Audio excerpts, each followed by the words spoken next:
We gather round for the halftime chat. Old friends cracking jokes and talking stats. From life's little games to the greatest plays. Love and the stories from the old glory days.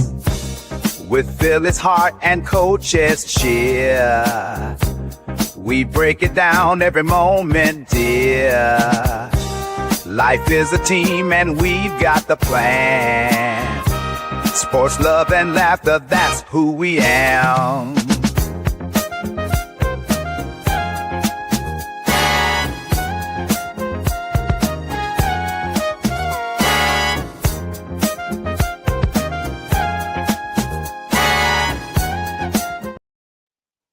What is going on, family? How's everyone doing? Thanks, everyone, for being here for episode 27 of the Halftime Coach and Adjustment Show. Coach Edd here with my brother.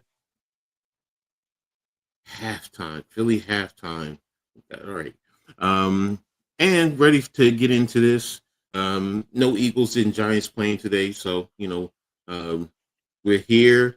Can talk a little bit longer if need be. Plus, I had, college football, long day yesterday. So, but that's pretty much it. So, but my brother, halftime, how you doing, bro? Doing all right. Not bad. It was a bad week. Philadelphia. I hear you. I've had those. Bad week.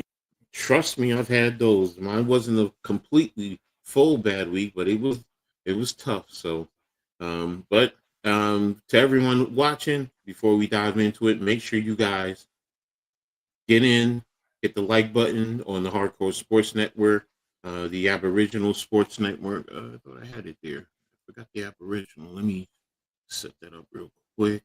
Halftime's channel, as well as my channel. Make sure you guys all tap in and hit the like button, subscribe if you haven't already done so, and make sure you guys share out on all social media platforms, man. We really appreciate you guys. It's great having your support. So, and let's get into it. Let's start in the chat. Little G Griffith, I'm a big fan of the Eagles season. Better Eagles kick, Vikings butt. I guess that's who you have next week, the Vikings. That's who we have next week. Yeah. Okay, and Lou, what's good, man? Thanks for tapping in, man. So in the building. So we got things to really talk about. So bear with me. I'm a little groggy. Long day, like I said, long day of college football streaming. So and thanks to everyone who was supporting there. So, but let's jump right into the first topic. Because the Giants both teams played Sunday and Thursday, so you're kind of getting a little double hit with both teams. First with the Giants losing to the lowly Saints, making Rattler look like he's the second coming of Joe Montana. For those of y'all who don't get the joke, yeah, it's an old joke. So, but yeah, to me it was an extremely bad loss. One team you should have beaten. You were projected to beat, and you didn't. You made that team look like they were a Super Bowl champion, man. So, to me, it was a bad loss. What about you? What was your thoughts on that game? I was shocked. I was looking at the game. I'm like, the Giants should be destroying them. They got the Saints looking like they are friggin' a playoff team. Mm-hmm. And it's like, and I thought the Giants were going to be better than Dallas Cowboys. But I'm like, what the hell is going on with this team? Exactly. I'm glad I was going to bet on them, and I'm glad I didn't. Don't bet on the Giants. Don't bet. They're gonna make you lose your hair. They're gonna make you lose your hair. So, like I said, it was frustrating. It was aggravating. Every Giants fan after that game. I mean, literally, if you had said it was 99.999999% of the fan base is ready to move on. from the head coach and the general manager, yeah, it was to that magnitude, man. Everyone was so. And for me, I've been saying there should have been a change from the start of the season, at the end of last year. So um, I don't know. I mean, I had a talk with a friend, and he was like, "Yeah, but what if?" And he painted a scenario, and I'm like, eh, and he ultimately he said, "You just really don't want Brian Dable here. Brian Dable could probably win the Super Bowl, and you still probably want him going." And I'm like, I don't want to admit I'm wrong with him. I'll admit I'm wrong with everything else, but him. But he. Right. Yeah, but he was right. I just don't want to be wrong about him because Oh, I know how that feeling goes. yeah. So I got a coach. I got a manager like that right now. well, Manages the Phillies. here we'll get into that because the Eagles have lost 2 in a row. To the Broncos, who are right now down to the Jets. They're down to the Jets. The Jets. They at halftime, the Broncos were up 10-6, and the Jets have just now taken the lead 11-10. The Jets of all teams, the Jets. It's his offensive coordinator, coach. Yeah, so he's ass. He really is. He is so bad. He's predictable. Like if I am just a fan, and I know when they're going to run it, what kind of pass they're going to throw. Mm-hmm. It's a guy that played Madden and thought he was really good playing Madden, that he's going to freaking manage this offensive coordinator. He's in there playing a goddamn video game. It drives me crazy the way he plays. What's up, Cade, man? Thanks for being here. Thanks a great job last night with me, rocking with me on the stream on the college zone. So it was a blast. So what's up, Mosley? Thanks for being here, bro, man. So I left. You know what's so funny? To be brutally honest, years ago in minor league semi-pro football, there was this one team that we were going up against, and I'm sitting there. I'm just like, there's no rhyme or reason to the schematics this dude is sending out here, right? So I was confused. When I say we're whooping the crap out of them, we're whooping the crap out of them. Yeah. So and then one of the guys on the team, he's like, "Coach, you don't realize that he's out here running Madden plays." I'm like, "What? Wait, hold. Are you serious?" And then a couple other guys on the team are like, "Yeah," because they had played there. They're like, "Yeah, he's running Madden plays, coach." And I started laughing, and I looked across the field and I yelled to him, "You're running Madden plays in a real football game?" And then one of the referees looked at me, and then he looked across the field, and then people started laughing. And then after the game, he comes up because the guy used to play for me. He's like, "Coach, why you say that? Why you come at me like that?" I'm like, "Because my guys are telling me you're running Madden plays. You didn't learn anything from me playing for me at all. You're gonna run Madden." And then he's like, "But I know you wouldn't be prepared for that because you don't really play Madden." I'm like, "Oh my God." You don't know Madden.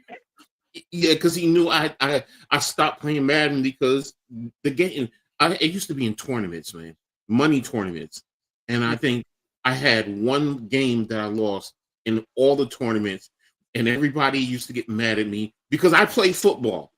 Right. I sat down, they would go 5-minute quarters. Sometimes if I got the ball first, I'd eat up the whole first quarter and about a minute and a half of the second quarter. So the guys are all picked. And then I'm like, and I'm going pick on when I go on defense. I'm getting turnovers or whatever. And then they get mad, I'm like, "You guys are stupid."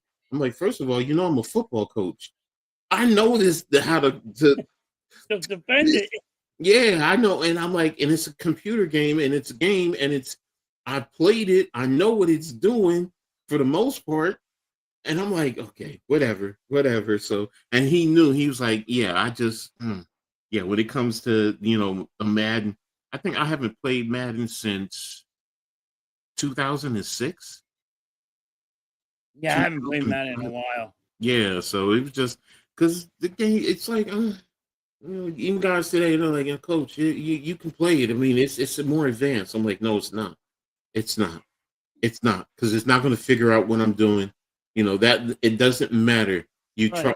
You need a person to really sit down and analyze what I'm doing. So, but Yes. here we go. Let's get back to the But storylines. that's what the Eagles are doing now. The offensive coordinator is playing fucking Madden.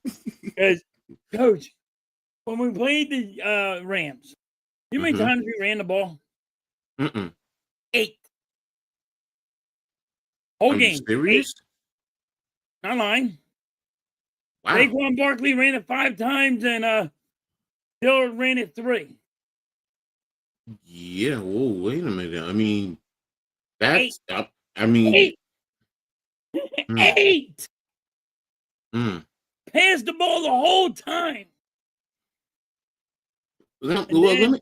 then we played the Giants. Mm-hmm. Saquon Barkley running all over you. Start the game. Yep, I remember. What happened? We Mm-hmm. stopped running the football. Mm-hmm. Well, Everybody knows. You know this. I know this. You run the ball, opens up the pass. Thank you. That's basic. It is common sense. It's been like that since football became football. And we don't do it. That's why I said this guy plays Madden. He wants to throw the ball more than run the ball. No, you're right. I understand. I understand where you're going. Yeah, it's that is frustrating. I mean, because when Saquon right off the bat started running the ball against us, I'm like, okay, it's going to be a long night. Many Giants fans said that Philly's going to come in. They're going to run the ball on us all night because that's one of our weaknesses, defending the run. And I know we have bad defensive backs. Don't get me wrong. I know we do. But you bring this one of the strengths of the Giants into play, which is the pass rush. Yeah. So, I mean, didn't you sack us 5 times? I think it was something like that. 4 or 5 times. Jalen Hurts holds onto the ball too much. If you watch him, he holds onto the ball way too much. Let me see. And then you have friggin' he never leads a receiver on a pass. It's always behind him. Like the wide receivers we have had to reach behind him all the fucking time. Can you lead our receivers on a run? If we're running a slant, throw that ball in front of them. Let him go get it and catch it, and then he still is on stride, not missing a beat. If he had to go faster, guess what? He stays at the same speed he was already going. Now, Jalen Hurts, he throws it behind him all the time. Driving me crazy. I'm like, watch this. It's going to be an interception. Threw it right behind him, and there was a pick. You might as well say it was a pick 6. I was like, if it wasn't Saquon Barkley catching him, but it was awful. But it's the offensive coordinator that is the biggest problem. He's got to go. I mean, I get you, and I'm trying to find this stat. Here's the stats from that game. This UX. Jalen Hurts was sacked 3 times in that game. So, what's up, David? Thanks for tapping in, brother. Appreciate you. So, yeah, you could take a look at it. Yeah, I mean, matter of fact, here, let's take a look at this the stats from that game too. So, I mean, while you were watching it, what was your thoughts? I mean, did you get to the point that you were ready to, like me, a couple of times, wanting to throw my something at my TV? Nah, I kept on shooting the finger to the goddamn offensive coordinator every time they showed him. Like, fuck you jerk off. Because you want to think you're playing Madden? Everybody is like, oh, AJ Brown's getting traded. People need to stop this, by the way, because it don't make any sense. You can't trade A.J. Brown. He just signed a contract. It Mhm. will hurt the salary cap more than Carson Wentz Mm. salary that we got when we got rid of him. More. It's going to be like 55 million. You just don't let a guy. You can't Mhm. trade him. You can't let him go.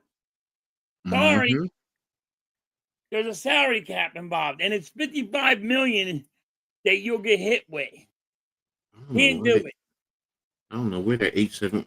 Yeah, you ran 20 times, rushed 20 times for 73 yards. That's something you can't do. Yeah. You know, I mean, you have one of the best offensive lines in the league. You got to rely on that. Yep.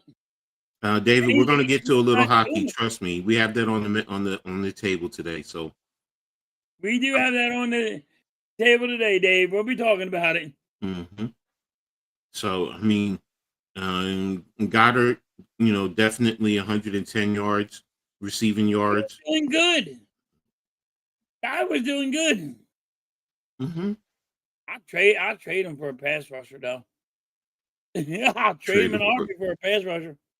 If Let me somebody can see. get to the damn quarterback, I will trade him in a heartbeat. Yeah, see now the Giants. Look, we rushed for 172 yards. So which is exactly what you're talking about. You need to run the football because the run game does so much. I mean, it sets up the pass game. It also eats up time sometimes.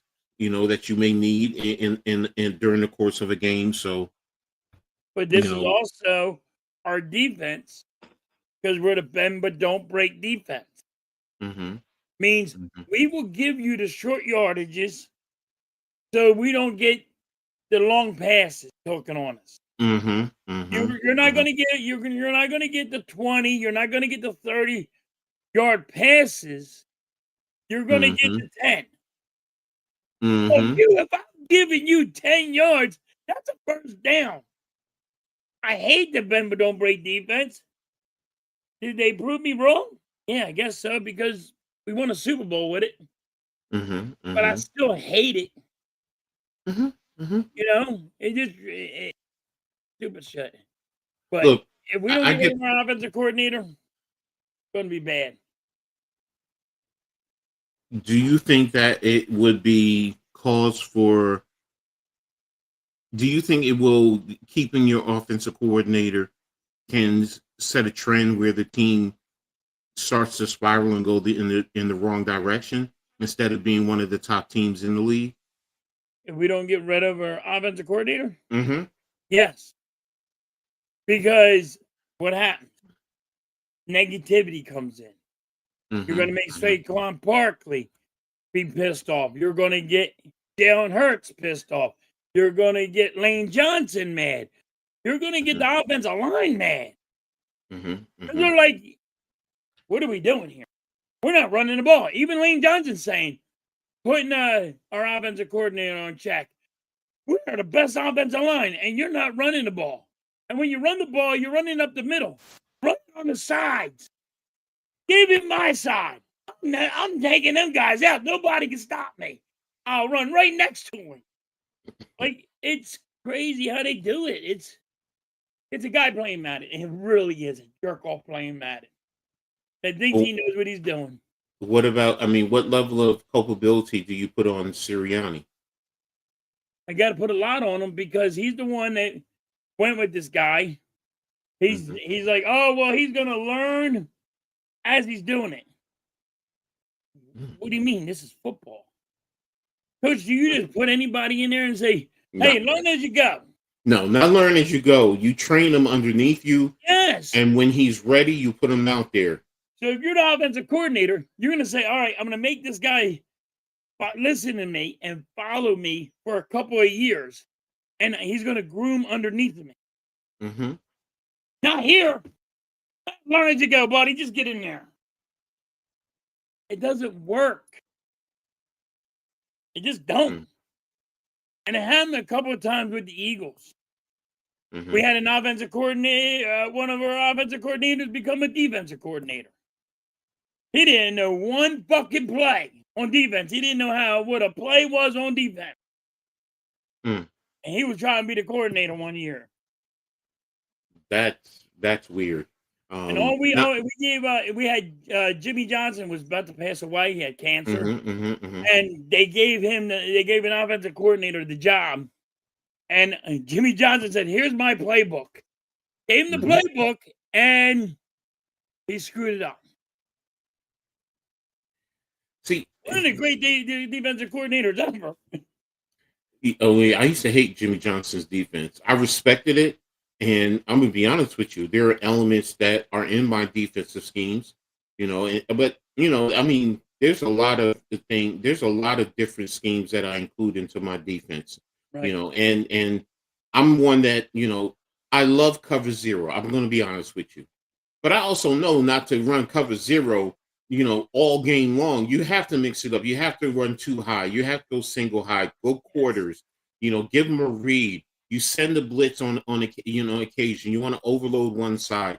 You want to move your line. So there's different ways to do it. So, and Jimmy Johnson, God rest his soul, was one of the best ones. He definitely was. So he was a great one. Like his mindset was unreal. What's up, Mrs. Halftime? I appreciate you.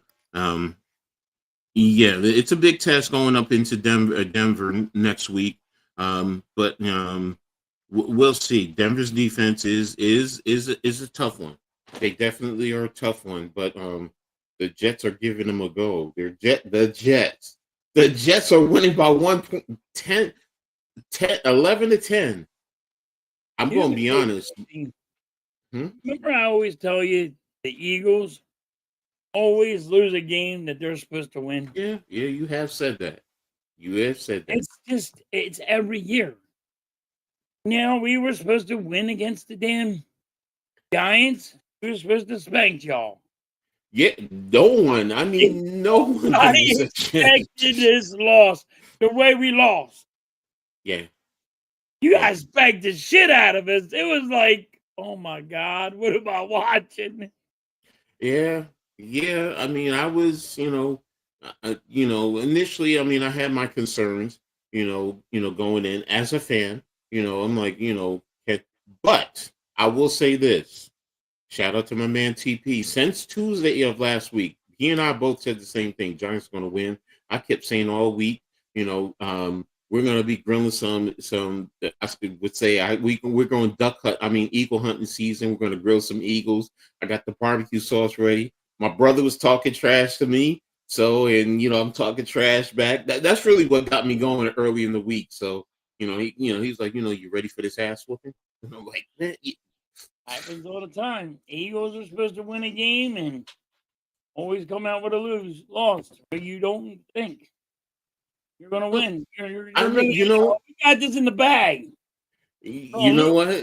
That's every team, though. When you really think about it, look at the Giants. What did I just say earlier? It's every team. Yeah, I mean, and for the Giants now, it's a great win. You guys, and then you lost. I don't know, because on the same token, Brian Day will piss me off in that game. Trying to run into the tent when an injured player. When and I understand that's your quarterback. You finally got your quarterback, but bro, don't even go over there. When you got Mara saying, "Yo, you can't go over there," right. It's like this is why I call him a Napoleon. He's a little Napoleon, man. He just it's no rhyme or reason sometimes to what he does. Yeah. I'm like, what's he doing? He has to be focused on the game. Exactly, and the other players. But he can also just get somebody and say, "Tell me what's going on over there." Exactly. You gotta focus on this game. You responsibility anymore. Don't care what you do. Find out what's going on. That's what he's supposed to do. David, I'm not going over there to figure it out. You tell me what's going on. Exactly. He's too much of a control freak. So yeah, we're back on the field in Philly in 2 weeks. So we'll be in Eagle Stadium. So yeah, so it's down in the link. So it'll be a different ball game. I do expect it. Philly's going to be ready. They're going to want revenge, big time revenge. So so hopefully it's still a competitive game. That's the biggest thing. If it's a competitive game, the Philly's going to be ready and the Giants can compete. Because Jackson Dart is showing me a little something. He really is. I love Scatterbo. He's a good quarterback. Yeah, no, I mean, It's going to take him a little bit because, his offensive line, his wide receivers, he's got to find some kind of, stuff, but he's all right. Well, you guys, I mean, you guys just got to get back to what you were talking about. First and foremost, run the football. Run the football. Get back to the basic foundation, and that's what you need to do. Use Saquon Barkley. I mean, it's surprising to me, and I understand last year, he ran for almost 2,000 yards. Maybe you're looking to, not overload him, and you also could be concerned about injury. I'm going to be honest with you. He had with the Giants, it just seemed like every year he was always injured. So sometimes coaches probably want to, pull back and not put the risk, but you have AJ Dillard, coach. You see, he fumbled. Yeah, he fumbled. He dropped. That was like everybody was like, "Oh, he didn't fumble." I'm like, that's a straight up punch the ball right out. Right. He didn't hold. He didn't hold that ball tight enough. Mm-hmm. He got that ball taken away from him. But for turnovers are a big factor. I mean, that's one of the reasons why the Giants lost against the Saints. 5 turnovers. If you don't turn those balls over, the football over, and with the Giants that game, they fumbled while they were going in for scoring opportunities. It changes the whole dynamic of the game. So same thing with you guys, and that turnover that Hurts threw on the interception. You guys were going for at least a field goal, Yeah. And he threw it was like what on the 15-yard line. He threw right there. Like I'm like, oh my God, this is gonna be picked. I'm like, I started panicking. I'm like, you can't believe this. And then you guys took it to the 20. If it wasn't for Saquon Barkley, it would have been a pick 6. Yeah. So I will say this because initially I thought, okay, great defense, great. And then when I saw the breakdowns, I'm like, bro, when I'm looking at it, I'm like, before the snap, the first thing I said is when I looked at the defensive formation by the Giants weren't single high. They were. You could tell it was cover 0. I said point blank, if AJ Brown is not running some type of a post or a quick slant, and you don't throw it to him, y'all are crazy. I mean, even if you wanted to go to Goddard, because Goddard was in this hook zone, and you could dump it off to him, but to throw that deep out, you allow the undercut and return. So I was just like totally amazed. And I forgot who. Emmanuel Acho broke it down. He said, Hurts did not play a great game. There were so many missed opportunities that that were there for you guys, and that's why I say the next game, you guys are going to clean that up. You're going to clean that up. I figure we should clean it up, but I mean, like I said, AJ Brown. I mean, like AJ Brown's getting mad. He's not getting mad at Jalen Hurts. Mm-hmm. You know who's getting mad at the offensive coordinator? He said, "What is this bullshit? We're not running the ball. We're not being the team that we were last year." Mm-hmm. Mm-hmm. He deserves to be mad. Everybody in that locker room should be fucking mad. Mm-hmm. I respect AJ Brown for that. I'm not calling him a crybaby. I'm like, he's telling you the truth. He's telling you there's a problem in the locker room. He's not saying I got problems with Jalen Hurts. I ain't got problems with Saquon Barkley. I got problems with the offensive coordinator not doing the right shit. Mm-hmm. And he's trying to learn on the job. See, that's the wrong type of statement to put out there. Even if it was true, you don't publicly put that out there that he's learning on the go. No, first of all, you're in the NFL. There's no freaking way you should be learning on the go. You should know what you need to do. You should have coached at lower levels to get yourself prepared to be able to coach in the NFL. I can tell you right now, if somebody came to me, it's still going to take me a year, maybe 2, to get acclimated, maybe to the speed. There's more schemes and things that you're going to put in. But I also know most of the stuff that they do in the NFL is already in my playbook. You know, a lot of my guys used to look at me like, Coach, are you crazy? You got a damn NFL playbook. Most of it, we don't have the time to do. I'm like, you don't need all the time. But I mean, my defensive playbook, it's about this thing. Right. You know, my offensive playbook, it's a little bit more intense, but but again, there's checkoffs and so. But again, my point being, if somebody came to me, I'd be ready for it. Now, Right. is it going to take me a time to get acclimated? Of course. Right. And that's what I would have expected from this coordinator. But to learn on the go, that's the wrong thing to say and put out there public, because now you look like a fool. Like, you hire somebody who doesn't know how to be an offensive coordinator, because that's what it sounds like you're saying to me. Well, that's what He's it is. It really is. He didn't get enough time because every year Jalen Hurts got to have a new offensive coordinator. He has never had an offensive coordinator there 2 times. Like in the second year. didn't Every Kellen Moore, year he has a new offensive coordinator. wasn't Kellen Moore there for 2 years? No, he got rid of Kellen him. I know He went somewhere else. he went to the Saints. He Yeah. came from Dallas. Yeah, he went. He was there only there 1 year, and then went to the Saints. Oh, wow. Jalen Hurts never had a offensive coordinator that was been there twice. That's hard to do, Coach. Mm. And now you Oh, got a he- guy that doesn't even know how to freaking call a play. Mhm. Jalen Hurts needs to say, all right, audible. Fuck that play. You know what I mean? How do you do that? When you go back, you got to say, all right, this is what I seen. This is why I called the audible. Your play wasn't going to work, so I called an audible. You know what I mean? You got to have a reason. Or you got to listen to the offensive coordinator. No, you're not, because, I didn't like that play. It don't work that way. You got to listen to your boss.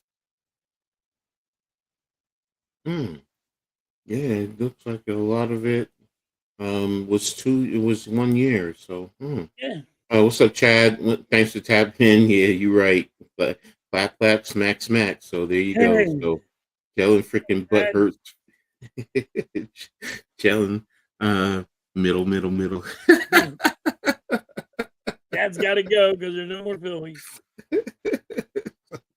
But yeah, there we have it. I mean, the NFL talk. So again, like I said, they're in the fourth quarter right now, with the Jets in Denver, still the same score. The Jets are gonna beat Denver. You gotta be fucking kidding me. The Jets are 0-5 right now too, and you let them win? Yeah. And now I know they're overseas. I get it. They're in England. Yeah, but that's Jolly old England. That really don't mean that much. I know. You're still you're gonna lose to an 0-5 team. Yeah, I know. Oh, I don't have it on, Chad. Sorry. So, yeah, this is going to be interesting. It's going to be interesting. No Giants or Eagles on today, so you can kind of, which is one of the reasons why we could do this a little bit longer if need be. But don't have to rush for anything, which is part of what we're getting into next. A little baseball talk. Oh gosh. Yeah, we both are the same way, man. The Yankees losing to Toronto. I mean, Toronto bitch smacked the Yankees. I'm sorry. They bitch smacked them. So, and a lot of fans are like me, and they're tired of the bullshit. They're tired of it. I can't say that. Phillies are like the Yankees. Yeah. You gotta be able to play small ball. I'm sorry. Home runs ain't gonna win you. You take you to the goddamn. We were just talking about that yesterday too. We said it. We're like, no teams in baseball really play small ball, or not a lot of teams play small ball. Everybody wants to hit home runs or throw 100-mile-an-hour. what happened to the different speeds in the pitches? Not only, and painting the corners with Yep. your pitches, and going up, down, inside, outside. I mean, Atlanta, when they had whatchamacallit, and he was a master of it. And he barely threw 90 miles an hour, and he's Yep. striking out people. And it's like, now everyone wants to, analytics, and the analytics say this and the analytics say that. That's the biggest thing with the Yankees. And I read an article where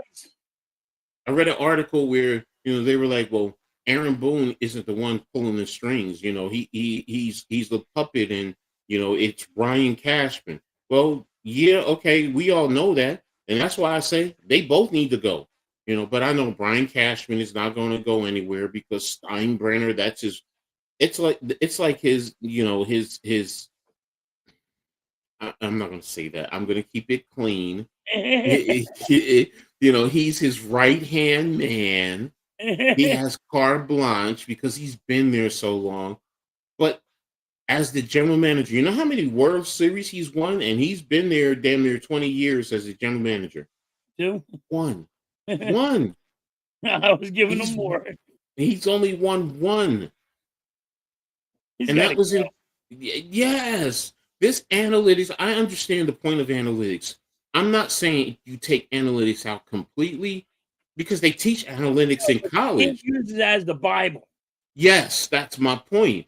It's not the end all be all. This is by heart, man. This is set in stone. This is how you run this.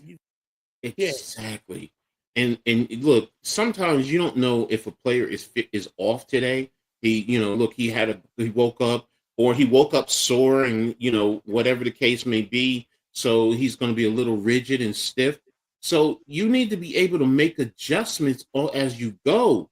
And that happens. That's why, in football, yes, there's analytics, there's statistics, but there's also, how's the fucking game going? That's why you make adjustments. Yep.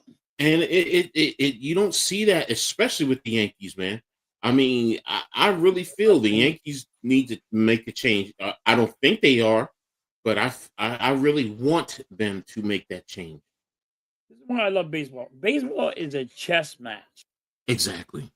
You have a pitcher trying to get into a hitter's head. You have a hitter trying to get into the pitcher's head. Mm-hmm. And analytics is screwing it all up. Yes. Listen, you can use analytics. Not saying not to use analytics.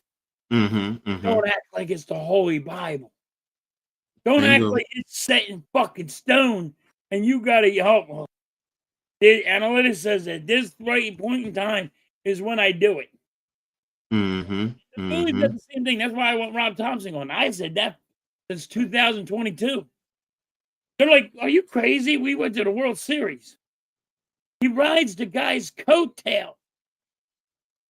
But he cannot manage.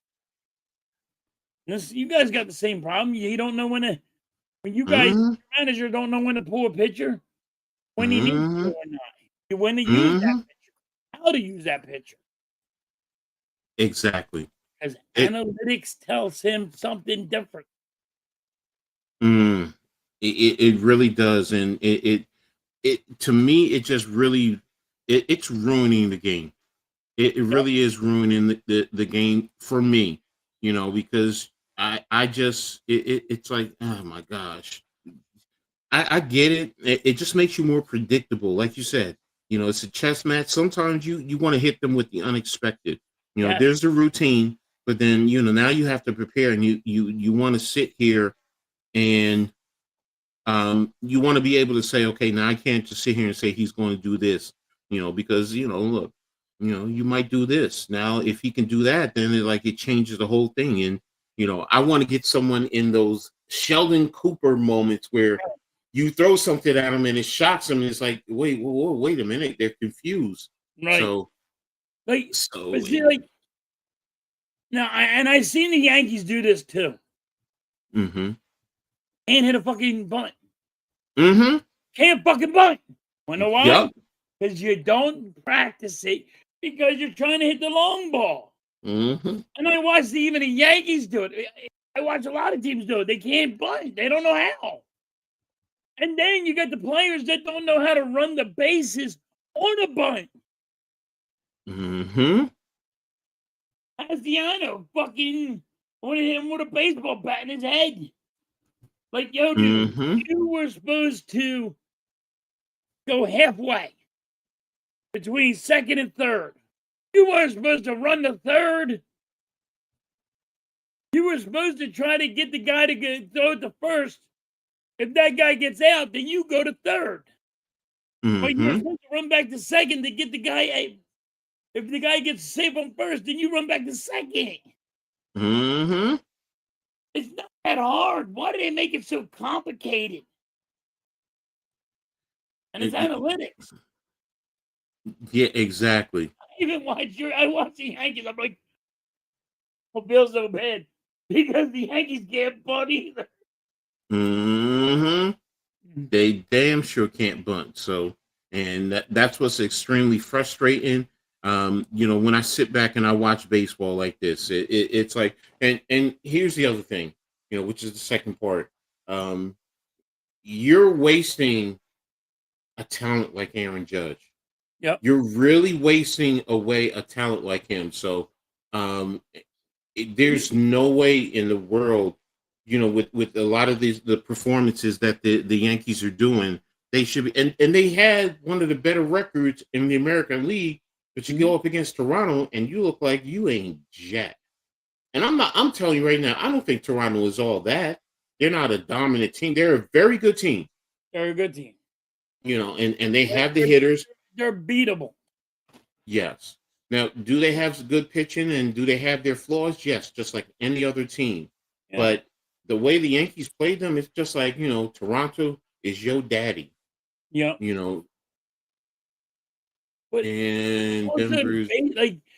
see, Aaron Judge. Mm-hmm. Let everybody know that dude's a good small ball hitter. Wanna know why? He's a placement hitter. Mm-hmm. Tell him you want him to place it on right field, right the baseline. And that's where he's going to aim that ball. I'm going to place it wherever I want it. If he wants to hit a home run, he can hit a home run. But if you're like, all right, I got a man on second. Listen, Aaron, all I need is you to hit it down left field line. And guess where they're going? Boom, left field, fine. And it's going to be he'll be on base. But not because everybody wants to hit the long ball. Because everybody gets excited about the home run. Mm-hmm. You know what? I'd rather have 2 runs. You know what I mean? Mm-hmm. And guys, still a guy on base with no outs. Then you guys trying to have a freaking go for a home run and you're out. Mm-hmm. Mm-hmm. And then you have a sacrifice fly and they got to run back to tag the base because nobody sits there on second or first or third or whatever and go, yeah, I wasn't paying attention to that. Mm-hmm. Yankees do it too. I'm like, yeah, everybody does it. I'm like, it's a sacrifice fly. Oh, that guy got his tag back because he wasn't paying attention. Analytics says just run. Of all baseball, I mean, like it really takes the enjoyment out of baseball. Dang. Yeah, sports today because most fans see like two old farts like us. We're old school, but we appreciate the way the game used to be played, the strategy. Now everyone wants entertainment value, and I get the entertainment value. I get it. You pay your money, you want to be entertained. All right, I understand the logic.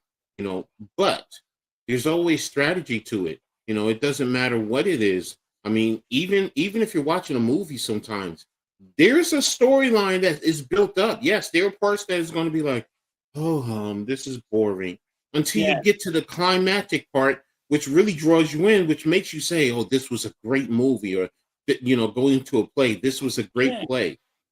Same thing in sports. Sometimes you have a game that's like the Jets and the Broncos. It's a low scoring game. But to an old fool Good like me, defensive game. that's exactly what I'm looking at. I'm saying, okay, two great defenses. They're really going at it. They're controlling the offenses. We're in a day and age where everyone, it's the quarterback. It's the quarterback. It's the quarterback. You need a quarterback to be a winning team. I'm not saying the quarterback that you don't need a quarterback. Your defense wins championships. Football is a team sport. It's Yep. dependent on every player on that team, period. Yep. Case closed. You need the defense to help the offense. You need special teams to help the defense. You need everyone. You need the coaches to help the players. You need the players to help the coaches. Yep. You know how many times as a coach I've talked about to my guys coming to the sideline, I say to them, what do you see out there? Tell me what you're seeing. Coach, this guy in this situation, he's doing this, he's lining up this. I'm watching his feet, I'm watching that. So now that tells me, okay, this is what I need to call to set him up. So it's a team sport. A quarterback is dependent on the offensive line, the receivers to catch the ball, the running back. Tom Brady's ex-wife said it best. What do you expect him to do? Throw the ball and go down and catch it too? The quarterback can't do everything. The quarterback, one of his biggest things is, yes, his mind. Okay, I'll give you that. But as a performer, what does he need to do? Throw the football. That's it. Even a running back can go, all right, listen. You can go to the coach and say, listen, I need to be running on the outs because they're clogging up the middle. Mm-hmm. So it's that simple. Or they're clogging, they're going on the left side. You got to get me running on the right. Or split from the middle of it and the right and just let me go through that and right between the guard and call it a day. Exactly. That's what a goddamn running back needs to do. But no. Exactly. Everyone wants quarterback. Hurts even football. Yes. All sports. And that's where it frustrates me, whether it's baseball, whether it's basketball, whether everyone wants to be, first of all, they want to be entertaining. I get it. Ladies and gentlemen, don't think I'm not saying I don't understand and I respect that, you want your entertainment value, which you have every right to feel that way. Yep. But there's always strategy involved in, ultimately, as a coach, as a winner, that's all I care about. I don't care how you get there, whether it's running the ball, passing the ball, good deed. I don't care how you get the W. I just want to win. And Al Davis said it best back in the day. Just win, baby. Just win, baby. It's simple, but it's the most powerful statement ever made. Just win, baby. And that's true. And that's what I take. That's why I say with Aaron Judge, and you're ruining his prime years. You're ruining it. And yes, he hits massive home runs, and people want to see that. And I know there are people saying, can he hit it out the stadium? Okay, do it one time, but then let's get back to playing the game. Hit and run. Where is the hit and run? Do you not know how effective the hit and run is? It opens up the hole sometimes. That's why I loved about Derek Jeter. Derek Jeter was so good at hitting away too. Right. And you get him going with the hit and run, it helps him. It helps the hitter. It helps the team. It helps the batter. Yes. The small ball helps the lineup, the batting lineup, more than anything, because you're not always striking out, because you stay in a rhythm. Here's the other thing it does. It affects the pitcher on the other team. Yeah, puts him in a slump. It also, because of how he can pitch, because you have a base runner on. So, if he's right-handed, his back is to him. So he's trying to peek out of the corner of his eye, right? And he loses focus. And it's little things like that. That's why I used to love Andy Pettitte with his pickoff move. Oh my God, it was so great. Yeah, it was so great. And runners used to, and he mastered that. But every other left-hander, they become robotic. But guess what it does? It takes away from them, and it also can lay a fat one right down the middle of the plate for the hitter. You put a meatball right down the middle. Exactly. Now, if you want a home run in that situation, there you go. Crack it out of the park, because now the base runner does that. Where now teams do. And I keep saying the same thing. the pitcher can only throw over to the first base 3 times. Yes. So if you get him to throw over there 2 times, okay, he throw over What here I one more want you time. to do, I want you to be able to throw it 3 times, and then it's a walk for me. I could get Exactly. shocked. Now it's just me and the catcher because the pitcher Yeah. can't come over here. So and that's a lost start. So well, enough about the Yankees. Let's get to the Phillies. So I know you want to rant. I know you want to rant with them. Go ahead. You Let it know, go. I got Kyle Schwarber. Everybody wants to give him $360 million for his friggin' couple of years. And they're like, oh, pay that man his money. What did he do in the playoffs? When it mattered the most, what did he do? Nothing. He gave you nothing.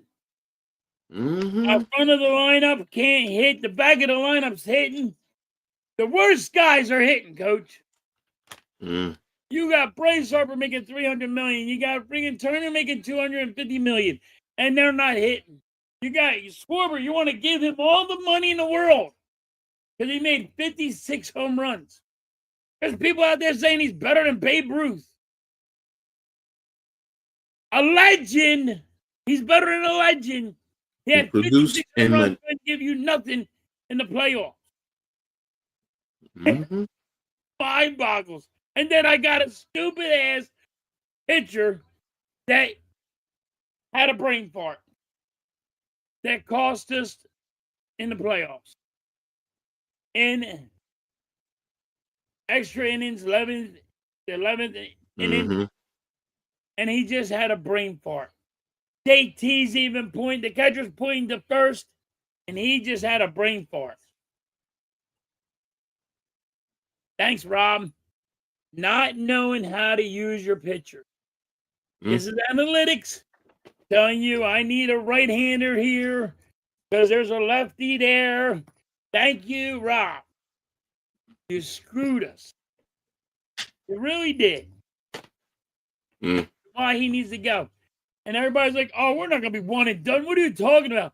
We got the second best record in baseball. One and done. Told you. I said this You did say it. Of the year. But I coach beginning of the year. Yes, you did. One and done. Guess what? We had the best record the year before. We had the best record in baseball by like 7 or 10. We blew everybody out. One and done. Got beat by the Mets. I'm just telling you. People are like, oh, you're just negative. Not negative. Telling you the truth. Telling you what this team is. And that's it. I'm only going to tell you what the old guy sees. I know baseball. It's easy. This analytics is hurting you. You got we got to get rid of our manager. That dude got to go. Our hitting coach. Our hitting coach can't help us hit. There's only a couple of ways to friggin' get somebody out of a goddamn slump. And we can't do it. Victor says maybe you should let the Phillies pitchers hit. They could have did better, maybe. No, Vic. No, we had that too. I always thought a pitcher would be able to hit a ball. I have never seen a Phillies pitcher ever to hit the ball. They are always out. I'm glad we got DH now. Thank God. You know what? DH on our side. I do miss that where you did have the pitchers hitting in baseball. But yeah, Dave, the buzzsaw. I'm not going to give Toronto buzzsaw that they're that great. There's things the Yankees did that really just, I'd take Cashman and Boone and just line them up and just smack them back and forth in their face because that's how I feel. But getting back to the pitcher hitting, I just like that strategy. That's what's missing. I like the strategy with it. I love the strategy. But, I mean, I'm glad that we have a DH because you already had a DH, right? Yeah. So it's different for us. Yeah, We of never course. had that. Like, we only had it when we had it. Like, if we would go to your, you know, Exactly, in American League home if we went stadium. on your, we went to your stadium, we could do it. It's like, Yeah. whoa, hold on, that's an out. When a pitcher is on there, it's an automatic out. Why would I want that? See, it wasn't always, man, But because that's no, what I'm you're right. saying. It wasn't always that. Mostly, yes. Pitcher, but like, all right, he's throwing me a curveball.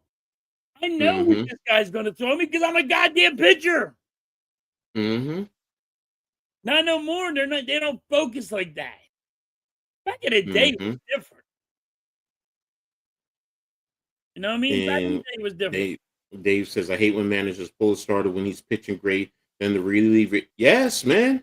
Yeah, Yes. That's the analytics, man. that's That's the analytics. bull. Analytics tell you got to pull him in the sixth. Analytics tell you got to pull this guy in the seventh. After XYZ amount of pitches, you got to pull Nope. him.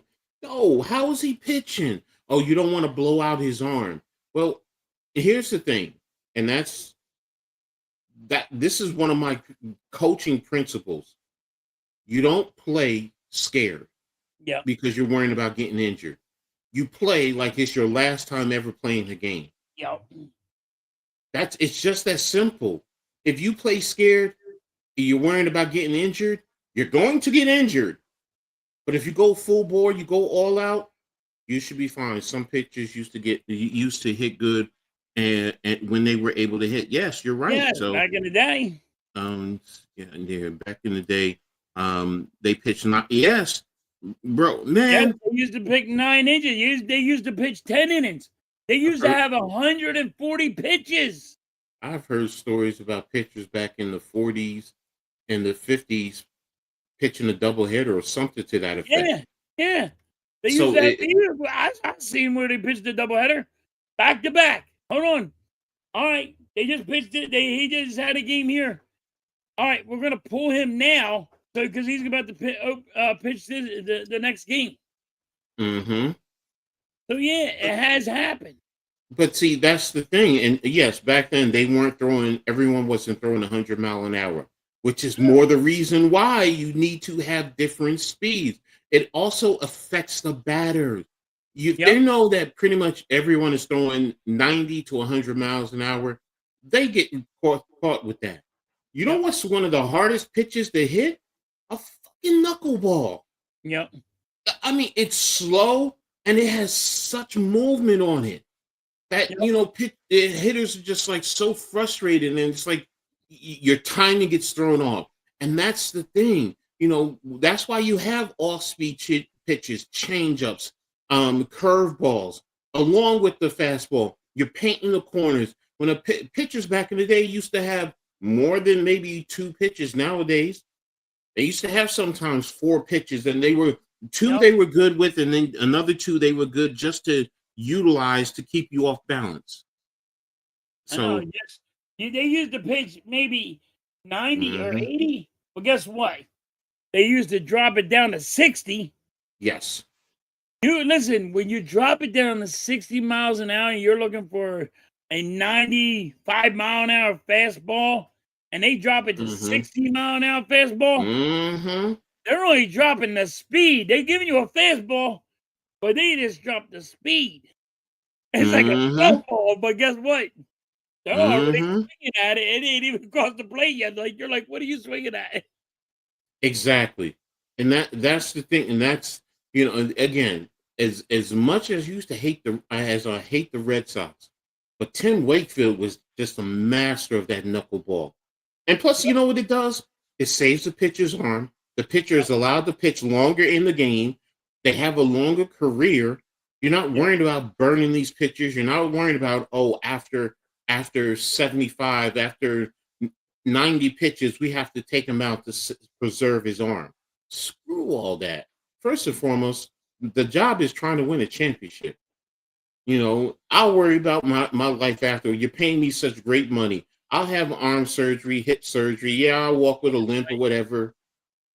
It still doesn't save the arm Mm-mm. because they're still having the Tommy John surgery. You're having more Tommy Johns now to me. Yes, and less pitching. Mm-hmm. It's because you're trying to not use his arm as much as he could be using his arm. Mm-hmm. But I mean, Mm-hmm. everybody's like, "Oh, we're gonna do it this way to save their arm so they don't have Tommy John surgery." David, you're so right. After a slower speed, even if you're not 100 miles an hour, that fastball does look. It could be 80, it could be 92, but it does seem like it's 100 miles an hour. You Yep. know, and that's why I'm like, it just frustrates me. I get someone having 100, and they have the physical ability to throw 100 miles an hour, and it looks like it's ease. Okay, great. You know, then you use them, you know, to what their strengths are. But a pitcher, teach these young pitchers, you know, sometimes, you know what, change the speed, make it a lot slower.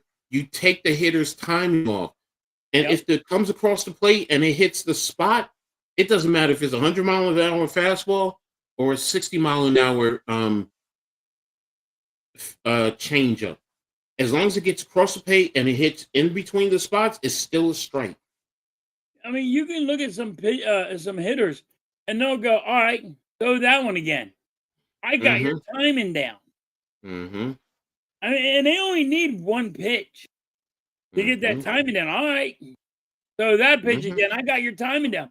You throw a 60-mile-an-hour ball. You're like, wait, you threw Mm-hmm. the pitch, but you took less off of it.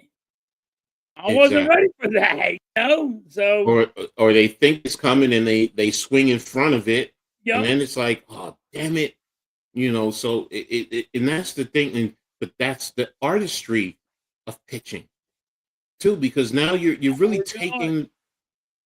Like I always said, it's a chess game. Mm-hmm. That pitcher and that hitter, it's an art. It's a chess game. Mm-hmm. Jets are going to lose. They're going to lose. They just turned it over on downs Who's going with to lose? under the Jets with about a minute left in the game. Yeah, the Denver's up 13-11, and it's like 50 seconds left in the game.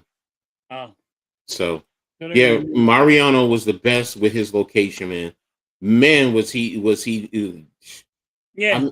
And that's the thing. He It's sucks as an announcer, but he was a good pitcher. exactly, you know. But he also, because I remember him when he first came in, and you had John Wetland in front of him. He Yep. was old. He was a little erratic. He had to learn how to pitch. And Right. when he finally did, he mastered. But he still gave you some of the other pitches just to keep you off balance, so you don't just sit here and say he only has two pitches. It's either this pitch or that pitch. Coach, I seen like I watched a couple of Yankee games, and your manager did the same thing my manager did. Your pitcher gets bases loaded, Mm-hmm. no outs, Mm-hmm. and Mm-hmm. they pull them. Mm-hmm. Okay, now I watched this on yours too. How do you feel about that? Because, Um, in my opinion, it's the worst move in baseball for a manager to do. You're going to your bullpen and saying, "Help me out here." You know, don't fuck up and give up a home run, but here you go. How do you feel? First of all, it depends on your bullpen, how good your bullpen is. If you have a very good bullpen, then I can understand at certain times. But it's also who is the pitcher. Some pitchers, you know what, they may not have their A stuff, and they work into that trouble. But I've seen pitchers work out of it. Yes. So, you know, at least give them an opportunity. You know, if you're worrying about a home run, what type of team do you now? If you have a team that's it can't really manufacture runs, it doesn't have the long ball. All right, fine. I kind of get it, you know. But if you have bases loaded, nobody out, you know, it's at least give him one more batter. You know, you might say, well, he might give up, you know, multiple runs. Okay, I get it. You know, but let's see. And again, who is that pitcher? How much trust do you have? Because that's what you're telling me. You really don't trust that pitcher Yeah. in those situations. If you don't trust him, then why is he on your team? I mean, because I'm saying to myself, worst case scenario, can I trust him to get out of the jam? You got to be able to get out of the jam. If you can, leave him in there. If you can't, then he shouldn't be on your team because now you have somebody who's going to put you in a very precarious situation. There's a few things that may go into that. Now you have to pitch to 3 batters. Sometimes the manager waits too long to pull. That's true if he's waiting. But again, that's why I say it's who is the pitcher. Like if it's your ace and he's just having an off day, then but he could still work out of a jam. I've seen pitchers who they don't have good stuff today, but they've worked out of jams. But they can get out of that jam. And do you know what that does to your team? The energy that it gives to your team also? When you get out of the jam, you're like, you get pumped. Exactly. Like, dude, you got out of that. That's awesome, Exactly. So, that's why, I have to take it in a case-by-case situation. I can't sit here and say, every time this is what you need to do. Number one, it starts with who the pitcher is. Now, if it's a young kid, I can't stand it. It bothers that whole lot of me. But if it's a young kid, you're putting your bullpen like you're putting them in panic mode. Like I can't slip up at all. I got to strike out everybody. I can't fuck up one bit. Because I got the fans that are going to be on me when I give up that hit. Or if I give up, anything. If I give up a walk or anything, I cannot fail at all. But it goes both ways. It goes both ways. Yes, you're right about what you're saying. But again, like I said, if it's a young kid, that's what you need your bullpen for. They're going to say, "Yo, we got you, bro. Don't worry about it." And they can work the situation out where, they get out of the inning, not giving up a run, or maybe giving up 1 run. So, it's multi-layered, so, but it's hard, but if you're always taking them out as the opposing team, I know that. Okay, so every time we get bases loaded, nobody out, he takes the pitcher out no matter who it is.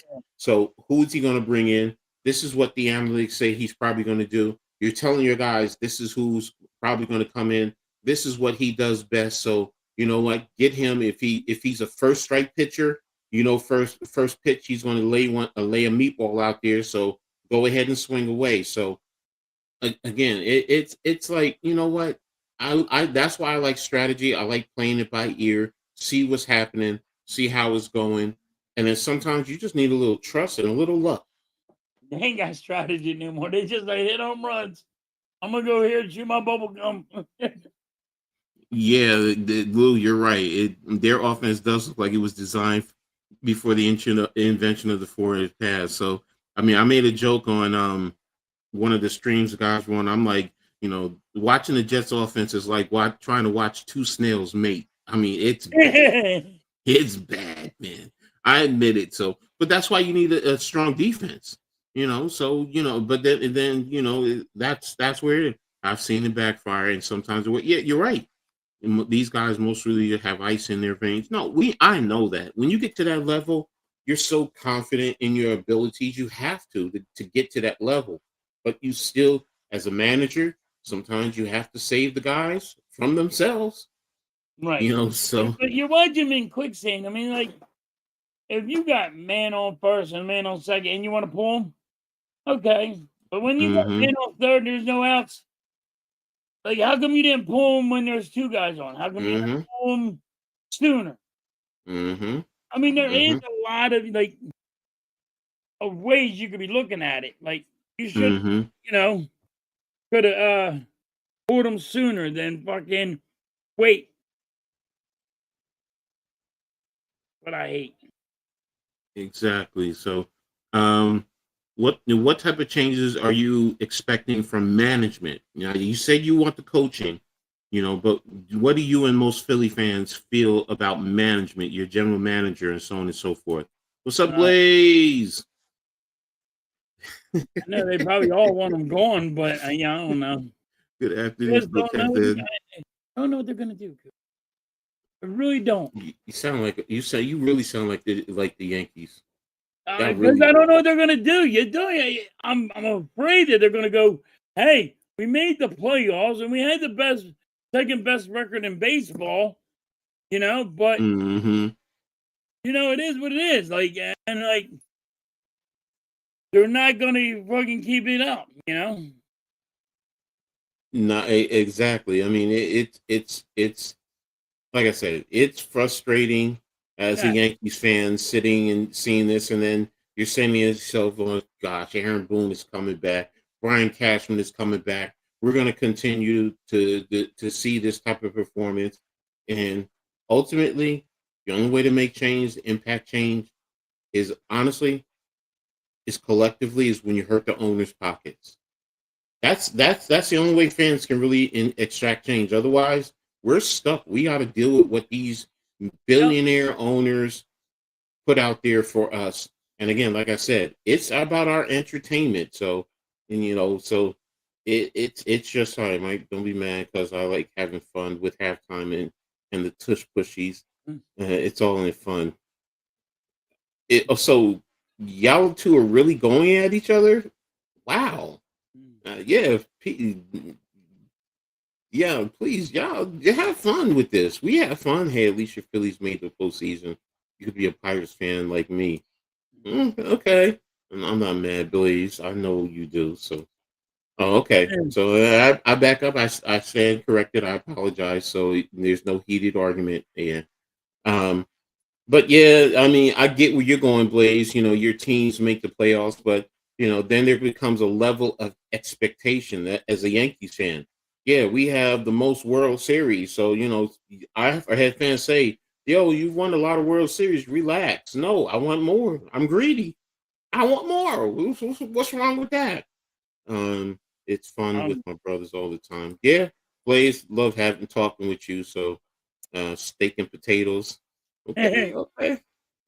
So, ooh, yellow ball busters. Okay, no problem. Enjoy yourself. So, that's what they all um, like to do. Listen. Mike likes to get me ramped up. Blaze likes to get me ramped up. They like to rant. exactly, exactly. So, but again, yeah, the Jets lost that game. So, more NFL games will be coming on soon for those of you who want to watch. So, I know Blaze, your Steelers. I think your Steelers are playing today, right? I know this is an. You're right. This is a no pause zone. So, It's a no ball um, zone. yeah, 13. You know what? But you know what, Blaze? Like I told halftime earlier, it was a defensive game. For me, I see the beauty in it. But I get it. I love I defensive games. I get it. The average fan, they want touchdowns, they want deep passes, they want explosive plays.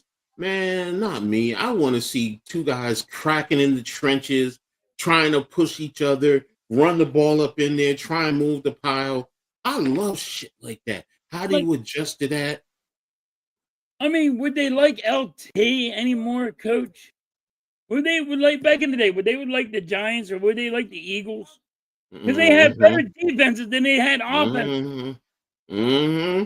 I Mm-hmm. mean, you Might had Mikey enjoy White food taking a shopping. 200-pound man and throw him into one arm and saying, "I'm going to go get with the quarterback now." This 350-pound man just went that way, Y'all and then you playing had around. LT that was drunk half the time and sleeping and saying, "You let me know what the freaking game's on. I'll just go do my Wait job." a minute. Let me And 3 see. sacks he gets. Did I think I have a video of LT being interviewed. Let me see. Did I save it to my bookmarks? This one would be so hilarious. No, I don't have it. It's probably so far down. And yeah, I don't have it. I mean, LT was a great player. He had his Yeah. issues, but they all had issues back in the day. Oh, see, and I found the Emmanuel Acho. I should share it. I don't know if you saw this one. I'm going to share it with you guys. Oops. You would like this one. Yeah, I can't find the LT one. Oh, yeah, and Adoree. Oh, yeah, thank you guys for taking Adoree Jackson from us. Oh, yeah. He is getting picked on. Can't wait for Red Zone today. Mitch, you probably would have loved rocking with us yesterday. So we were even talking about, sorry about your Michigan Wolverines. So, getting spanked like that by USC. So, yeah, where is it? Share. And X. And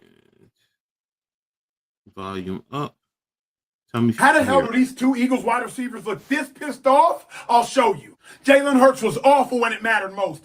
Awful. This to overthrow to Smitty. 3rd and 6, game on the line. You cannot miss this. You can't, but let me show you exactly how it happened. 3rd and 6 in the National Football League. 3rd and 6 or less, you know it's man-to-man coverage. But even if you don't know it's man-to-man coverage, they show you man. Everybody and their mama showing you that it's man-to-man coverage. But here's what happened. This cornerback right here, he's playing like it's cover 2. Right now, the Giants are in busted coverage. This is a walk-in touchdown. A walk-in touchdown. But get this, viewers at home. Get this. Yo, the pocket's clean. Jalen, with the game in the balance, down by 3. Under no circumstance can you miss that throw, but it gets worse. Now, this was the interception. It's 27-17. Eagles at least get 3. Jalen, at least get 3. Okay, what's the defense in? Well, now the defense is in a zero blitz. What's that mean? The middle of the field is wide open. How do we know they're in a zero blitz? Well, Kevin Patullo actually did something brilliantly. By this quick motion, you see the defender traveling with Smitty. You already know they're in man coverage. But Acho, how you know it's zero? Ain't there a safety deep? Well, think about this for a second. If the deep safety is leaning to the side with the Jahan Dotson and not to the 175 million receiver side, then maybe, just maybe, this safety is playing man-to-man on Goddard. And if this safety is man on Goddard, the middle of the field is wide open. A.J. Brown, inside leverage, no safety in the middle of the field. Jalen, this is 6. You could throw it loft, 6. You could throw it on a dart, 6. It don't matter how you throw it. As long as you would have thrown it, it's 6. Instead, that's nearly a pick 6. And that is how you got $175 million sitting on a bench looking pissed off. There you go. He's right. He's right. And then he also never leads his receivers. Mm-hmm. You see how he threw it behind him? Mm-hmm. Mm-hmm. You could throw it over his head and let him make a basket catch. Even if he threw it over his head and made a basket catch. Exactly. Think about it. If you had Tom Brady back there, Tom Brady would probably just smile and say, "This is easy. This is easy." He'd probably even tell the defense, "Yo, fellas, this is easy. Thank you for this free touchdown." And I've seen quarterbacks. I've coached against quarterbacks who said stuff like that. "Oh, thank you for the easy touchdown," right before the snap. So it's a beautiful thing, and that's what it's like. I feel for y'all Eagles fans. So I'm enjoying it. Don't get me wrong. As a Giants fan, but I feel for y'all. So here's the other one I wanted to share with you guys too. So let me rewind. And this is why Giants fans do not like Adoree Jackson. We didn't want him, and we wanted him gone. Oh my That's God. why when he gets picked on every game. Here you go. Here's Adoree Jackson. Now watch Adoree Jackson's effort here to make a tackle. You hate to see that, even from a corner, down at the goal line, just kind of bend over and throw his body. You got to wrap up. Ran over. And by the way, that's the great Warren Sapp pointing that out. So if Warren Sapp is seeing this, he's like, this is why Giants fans didn't want him. So they wanted him gone. So I can't. He gets picked on a lot. Yeah, because he's not good. I swear to God, we can circle right around him. I don't give a fuck what you do. You throw it right to him. So right he can't catch, he can't defend it, and he's just a body out there. Exactly. So Kayvon, I'm not gonna play the Kayvon one, even though it's funny. Yeah, I don't know what happened to the LT one. I wanted y'all to see it, so it's a great interview. If you haven't seen it, you can probably get it on YouTube. So, but let's get back to the chat. Also, so part of the game. Are we done with these 9:30? Now you got more next week too. Yeah, So, yeah, you still got Mitch some more. was just copying me, streaming Red Zone. So, sorry, but my weak ass pence. Now you see why I wanted them listed as number one after week one, because it's I don't lost feel 3 for straight, didn't they? Yep. Yep. And you lost to Northwestern at home. Yeah. At home. So Jalen Hurts is Russell Wilson 2.0, and that's not an insult. Russ was good at what he could do, not great. No, you're right. What's up, Arku? Thanks for tapping in, bro. I mean, Russell was good for what he could do in his prime. So at least Russ could throw the deep ball. No, Russ can throw that deep ball. That is true. He Yeah. does throw a pretty deep ball, but first and foremost, his height limits some of the things he can do. So, and he sucks. Hey, Arku.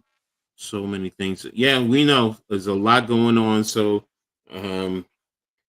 I don't know, Lou. I just showed you. You had Smith who was open. You don't miss that. You can't miss that. You can't miss it. No, he has good play. He's a good runner and leader. As a passer, that when you get a blown coverage like that, that's just like, you know what? That's the type of pass that, you know what, you could say quarterback should be going down and just putting the ball in the receiver's hands right from his hand. It's so easy to use that to behind stuff. And I like Hurts a lot. Exactly. Lou. Our team maximized Jalen Hurts. Scatter beast. So you want to hear something so funny? I didn't want Scatterboo at first. Why? I didn't want him because I wanted Kyle Monangai. Oh. If you watch Kyle Monangai when he was at Rutgers, he's a good runner. He can make you miss. You could be lined up with him, and he's going to make now. Scat's going to dip his shoulder and try and run you over. He's Mike Allstott. Monangai is going to step and he's going to move as well as get physical. But the thing that I love, because I've watched Scatterboo in his blocking, even with his chipping, but go back to watch Kyle Monangai at Rutgers. I've seen him take a blitzing linebacker, a guy who's probably got him by 50 pounds, and he blocks him and stalemates him and puts him on his ass. So, and when you chip, he's putting plenty of guys on the ground and helping his offensive linemen. So these are just the little things. Now, Scatterboo is probably a more all-around runner because and he has better speed than Monangai. So I understand that there. Monangai and him are probably equal in catching the ball out of the backfield. But in terms of the different level of physicality they bring to the table, Scatterboo is definitely a tough one. You keep developing and growing him, he's going to be good. If Philly's in Philly, if you say Hurts is good and not great, people act like you hate the Eagles. Really? Yeah. Yeah, you gotta say Jalen Hurts is like the greatest. Really? So that's a good Tim's. Let me tell you something, Lou. That 51-yard touchdown run, it just baffled my mind. And I believe it was on 4th and 1. 4th and 1 with the game on the line. And if you just play and you just force them to work down the field, I don't think you don't run into that situation. And it was just so baffling to me. I was just like, man, that was a big, big blow right there for Temple. So, and they had that game. That loss was on Hurts. Yeah, no, that loss was that loss was on Hurts, 100%. But I mean, I don't don't get me wrong, I don't like the offensive coordinator, but yeah. I will say you were right though. You needed to run more because when Barkley literally in the first quarter had 50 some odd yards, I was just like, oh gosh, it's going to be a long day. Here it comes. Here it comes. Barkley might get 200 yards rushing. And I'm thinking that's what you would do. I would say that because then it would force the Giants to play more in the box, which now opens up your passing game. You want to throw more? Run more. Run more. I've been saying, like, if you run the ball more, opens up the pass. Yes. And a wide open receiver you're going to get. Exactly. So, and that's what was like. As a Giants fan, I loved you went away from your bread and butter. I'm like, oh, you don't want to do what you bet you probably would dominate us on. Hey, you want to make it easy, and you want to bring in our strength defensively, our pass rush. Okay. Which is exactly what you. Problem, like we have the offensive coordinator is playing Madden. He just wants to chuck the ball. But that's also with today's game. Like I said earlier, I mean, you and I go back to the days of Walter Payton, Barry Sanders, Emmitt Smith. I mean, when you guys had Walter Montgomery from the Eagles. Yeah. I mean, and I'm not saying you didn't have receivers. I mean, shit, Harold Carmichael was a big ass problem, but the biggest thing was your running game balanced out your offensive passing game. So Barry, when Detroit had Barry Sanders, mm-hmm. Do you know they had not one, but two receivers that got over 1,200 yards a year? Mm-hmm. Every year. You know why? Because they just was trying to stop Barry Sanders. Wayne Fox was also a smart head coach. Yeah, he knew how to balance it out. I'm also saying you had two wide receivers wide open because they didn't even care because they were like, gotta stop Barry. Mm-hmm. Exactly. Which was critical. And that's a lost art in today's football. Yep. Everybody wants the Patrick Mahomes 50-yard throw for the touchdown. They want the high number. They want the high number of scores. No, not me. I'm telling you right now, a game that's 2-0, I could see the beauty in it. Y'all would say 2-0 in a rainy, muddy football field. Everybody is dirty and grimy, and I'm sitting here just loving it. Loving it. Smiling it. Got good Everybody like, oh my God, this game is so boring. Where are you not seeing the art at? Where are you not seeing the tough physical game? Exactly. The defense. Well, look at them. Exactly. They don't do that no more. They want to just they What's want up, Wesley? They want high power offenses.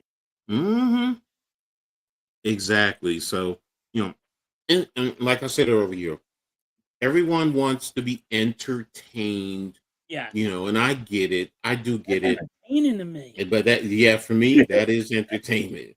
That is definitely entertainment. So I like different types. Yeah, see, different types is fine. And then different matchups. It also forces the coaches to say, okay, we do this well. We don't do this well. They're going to try and attack it. This is how we need to cover it up. This is what we need to do with them. So now it brings in more intrigue to the game. So that's what the NBA used to have, and that's missing. Yeah, you're right. Halftime is a Knicks fan. I ain't a Knicks fan. I bet on them once. Okay. We'll talk a little NBA. By the way. Here we go. We'll talk a little NBA. What's your thoughts on the Sixers preseason so far? We look like ass. I know everybody's trying to be, a cheerleader, and they want to be, optimistic about the young guys. But we're going to have the same shit we had last year. Injuries. What are you going to get out of Embiid? What are you getting out of Paul George? Why are they going to play? What's going to happen? There's fans out there that think that Embiid, coach, is literally going to quit. Oh, he's going to retire.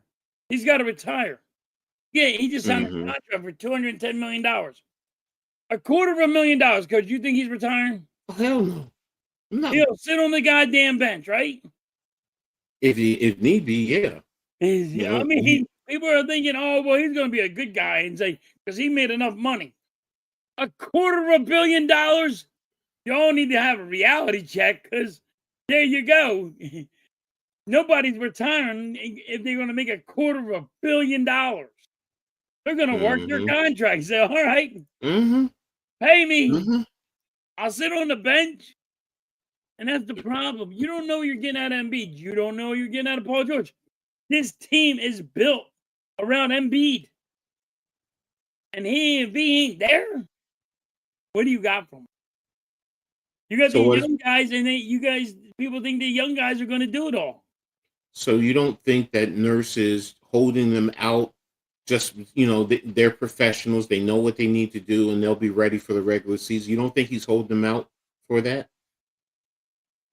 I think Embiid will sit out at least 25 to 30 games. And when he plays, he's never going to play back to back. He'll play one, miss 3. Play one, miss 5. Play one, miss 6. You know what I mean? That's how they're going to do it. He's going to miss so many, and everybody's going to be like, well, I didn't know this was going to happen. I'm going to tell you, that's what happened last year. It's going to happen again. Maxey, you going to be healthy?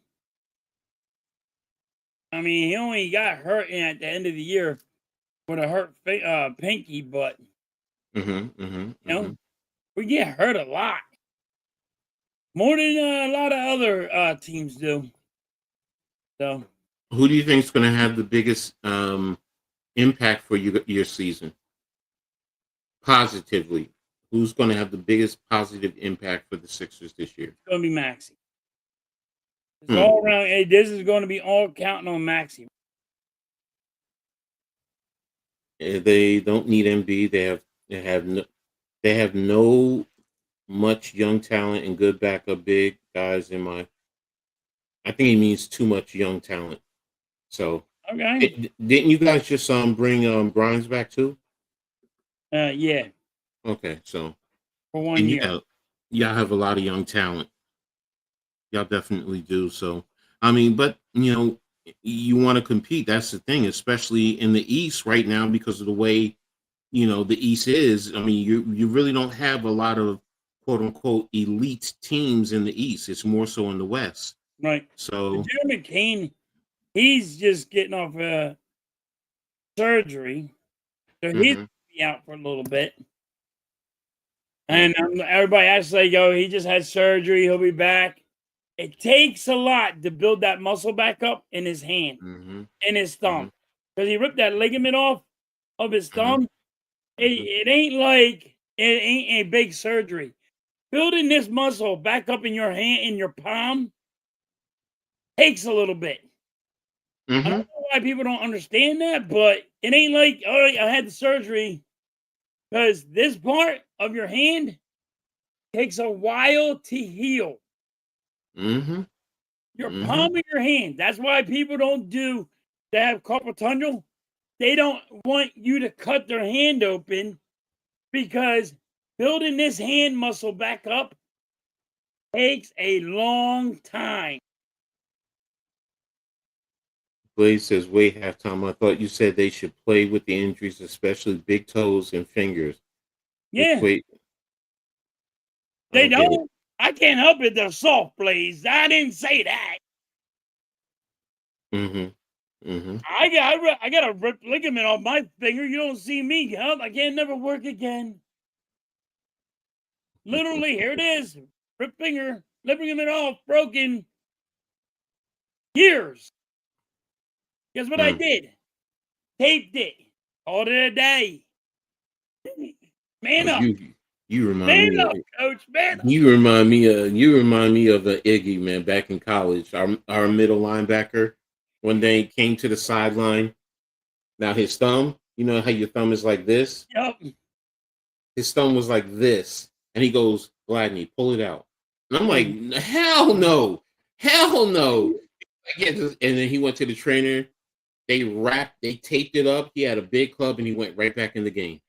I mean, but like Hugs I the broke my halftime. wrist. Literally broke my Mhm. wrist. I'm like, yo, man, I got people yanking on this thing, and I said, listen, I need you to pull on this thing, and I need it. It's broken, but it needs to be popped back into place. And I'm Mhm. like, they're like, what am I gonna do? I said, you just hold on to that. I'll freaking yank it, put it back in place. I'm like, don't get me wrong, it hurts, Mhm. but you can Mhm. do it. You just gotta man up and do your goddamn shit. Mhm. I mean, Mhm. I played hurt. I played hurt. I played sports hurt. I did everything hurt. Shit, I remember my first year. Um, I didn't practice a whole week, 2 weeks. I didn't because both my ankles were badly sprained. I'm walking around campus on crutches, 2 crutches. And my girl is carrying my book bags because they couldn't really put any extra weight on. But come game day, shoot me up, tape it up, and really make it nice and tight. And throughout the course of the game, they're just retaping it. I'm out there playing. I'm not. You're right. I feel you, man. Coach, I took a sledgehammer to my leg and I cracked that bad boy. I cracked the bone. I mean, it was bad. I went to work on it Mm-hmm. all day Mm-hmm. long. Mm-hmm. 16 hours. Just kept on going. What's wrong with you? I Mm-hmm. broke that bad boy. I took a Exactly. sledgehammer to it. I didn't mean to. It wasn't like I did it on purpose. Just Well, happened. it's always mind over matter, though. That's really what Yes, it boils you down gotta to. play for the pain. You, Listen, you that's know. why I say, are you hurt? You know what I mean? Mm-hmm. Can you play through the pain or not? That's the thing. Exactly. Look, we have surgeries. Hell, when I was a kid, I had hip surgery, and they had put pins in my hip, and I'm in recovery, coming out, and I'm in the room, and once I really woke up, I took the covering off of my hip. They had the drain in for the blood, so in case you were clotting, pulled that out. I pulled the staples out, and I'm starting to try and open up my leg. And the nurse comes in and she's yelling at me, "What the fuck you doing?" I And I'm like, "I want to see my bone. I want to at least wanna see feel my it." bone. Yes. And she's like, "Are you crazy? You don't do that." And then she even said to me, she's like, "It doesn't hurt." I'm like, whatever. And I'm a 14 year Whatever. old. I'm a 14-year-old kid. Think about it. I'm 14 and I'm doing all that. And Yep. and what people don't. I'm fascinated. I would love to see what my heart looks like, my actual heart. And for everybody who tells me, "Oh, you have cadavers for that." No, I want to see mine. I don't want to see I wanna somebody see else's. mine. I want to see mine. I want to see my bone. And I know it's not realistic. I get it. But it's still fascinating. What's inside me? What does it look like? What does it actually look like? So, and I get it. Some people are turned off and like, ew, that's sick. No, it's not. It's just, it's me. I know what I look like outside, so I want to know what I look What like you inside. outside? That's really all it is. So if I could somehow flip my insides out, take a picture, then turn it back, I'm good. Then I could always look at it. Oh, that's what it looks like. That's what it looked like. All them veins and the muscles, the structure. Yeah. I want to see I what mean, my fat ass looks like, not somebody else's. yeah. But a lot of people played injured. I just Yes. don't get how come they can't play injured. Like, I get it. Sometimes you're injured and sometimes you're hurt. The hurt part, you can still play. You're not Mm-hmm. well, you might not be 100%, but you can still play. You're not that tight. Yeah, I feel you, man. Man, I would love to be, man. If I could have been in a surgery room, yeah. I realized later on in life, I'm like, yeah, I should have probably went into doing that. But I also didn't want to You go know to what's medical. funny? My wife, Miss Halftime, said, she watches all the shows on TV, Mm-hmm. I Mm-hmm. can get used to that. I can do Mm-hmm. this. I had knee surgery. I had water on my knee. Mm-hmm. Well, let me tell you, when they inject you with the needle to try to numb it, my doctor looked at me. He goes, "Sorry," and I just gripped on because now I know I'm going to feel him take this knife and cut me open, right? And he said sorry, but he has to keep going. But he said sorry, and my wife's like, I gotta stop watching because my stomach was turning, and you're over there. I'm like, she goes, why was you gripping so bad? I said, I felt everything he was doing. I felt that cut. Mm-hmm. And I mean, like, he looked at me, he knew it wasn't numb, and he just looked at me and said, sorry, roll on, Garth. Yo, roll on. It is what it is. We got to get it done. And then he sliced me open, which they don't stitch you back up when you have water on your knee. Yeah. They had to let it open. They put a little stent in there for it to get all the water out of it. And then I went to work the next day. I went and when I got out of the hospital, I went to work the next day, and they're like, "Well, how bad is it?" It's bad. Don't worry, we'll get through it. And I just kept on working. My wife's like, "Are you gonna miss a day? You can miss a day." I'm like, "You just got out of the hospital." I'm like, "No, I'm going to work." Exactly. Lil Embiid would have retired after year one. I don't think he would have lasted 1 year in the NFL. Look, football is a different game than basketball. It really is. Yes, there's the level of physicality. Don't get me wrong, and that's why they're more skilled and athletic. Football is more brutal. I mean, and I know they're trying to tone it down because how many times we see a hard hit and we looking, oh, that's going to be a flag. Where back in the days, we're like, oh, that was a great hit. That was a great hit. Yeah, he put a freaking hit on him. Yeah. NBA guys could never play in the NFL. Let Even me if say, they think they could play on the NFL, very they few, really very can't. few. Yeah, very few, very few. You know, Antonio Gates, Anthony Gonzalez, those guys are rare, but most, yeah, you're right. And let me say this. I will say 99% of today's NBA could not play in the 90s or the early 2000s. 99%. Because it's different. I mean, think about it. I mean, you come down the lane and you would get a shoulder, a forearm right in your chest. Now, I know the rules don't allow that anymore. That's a foul. But a lot of these guys now, trust me, you going up again. What's his name with the Ben Wallace with Detroit? That dude was an animal. Charles Oakley, Anthony Mason. Even Come on, man. Even if you go to Reggie White, you go to LT, dude, you get hit by them boys. It's a fuck around and find out. They're not playing with you. They looking to hurt you. Back in the day, in the 80s and 90s, they were looking to put you in the hospital. They wanted you to throw the hospital ball. They're like, oh, I can catch that, but I'm going to let him catch it. And everybody's like, I'm going to let him catch it because I'm going to hit him. I'm going to hit him hard. Exactly. You know, and to me, that's my style of basketball. I can't lie because I can't shoot. I can't score. Now, look, I can set screens. I can take charges. Now, I can rebound because I'm a wide body, so I know how to bump you out of the way. That's but me. Yes, but other than that, you know, look, I always say I'm a 4-foot box center, and I'm 6'2". So it's like that's about it. Now in high school, could I dunk? Yeah. You know, as I've gotten older and added more weight, you know, once I got the 350, my days of dunking were done. You know, but 300, 320, yeah, I could dunk. You know, and I'm fine with that. Other than that, and shooting, free throw shooting, yeah, I'm terrible. I admit it. You know, outside shots. Free throwing. I could not shoot a three, but I get the free throw. I was good at that. But I was more defensive guy. Mine was, I'll get you the ball.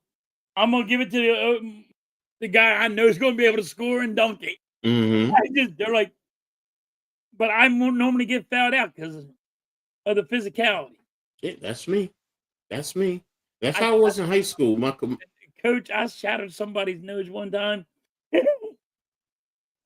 They said, yo, that dude went right to the hospital. I shattered it. Hey, look, Hit him with all forearm. So I went to swat it, and I'm short. Mm-hmm. And they're 6 foot, and he was like just holding the ball up there, and I was like, "Wham!" Boy, hit that ball, but my forearm hit his nose. Mm. Like Lord, they're like, "Yo, Exactly. you're just." And that's the thing is, I know I don't have the athleticism for that, and the style and the finesse, and no, but like I said, in high school, my coach said it to me.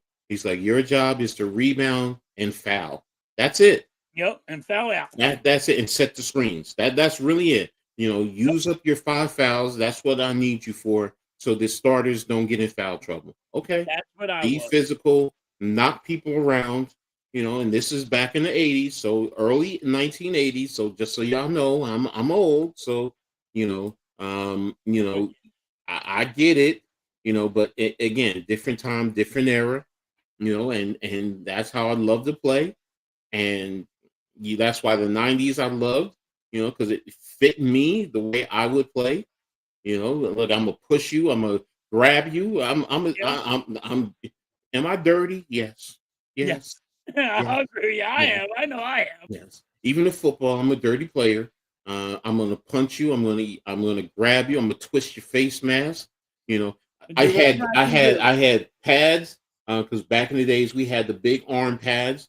And they would say, make sure you throw it in the wash. Not me. After the game, I'm putting it at the top of my locker. It used to stink. It was sweaty, smelly, and then it's sour. So then I'm putting my hand up in the offensive lineman's face. So what is he smelling? He's smelling that. You get that all in your face. And it's like, oh my God. Yeah, you're right. I'm a dirty. I'm rubbing it if I can on your. Yeah, I was a dirty player. The only thing I wasn't doing, I wasn't grabbing nobody in the private area. Now, would I knee them a little bit in the private area? Yeah. Am I stepping on fingers and stuff? Hell, people used to do that stuff Yes. to me. They're So, doing that now. They don't get them wrong. They're doing that now. They'll step on your hand.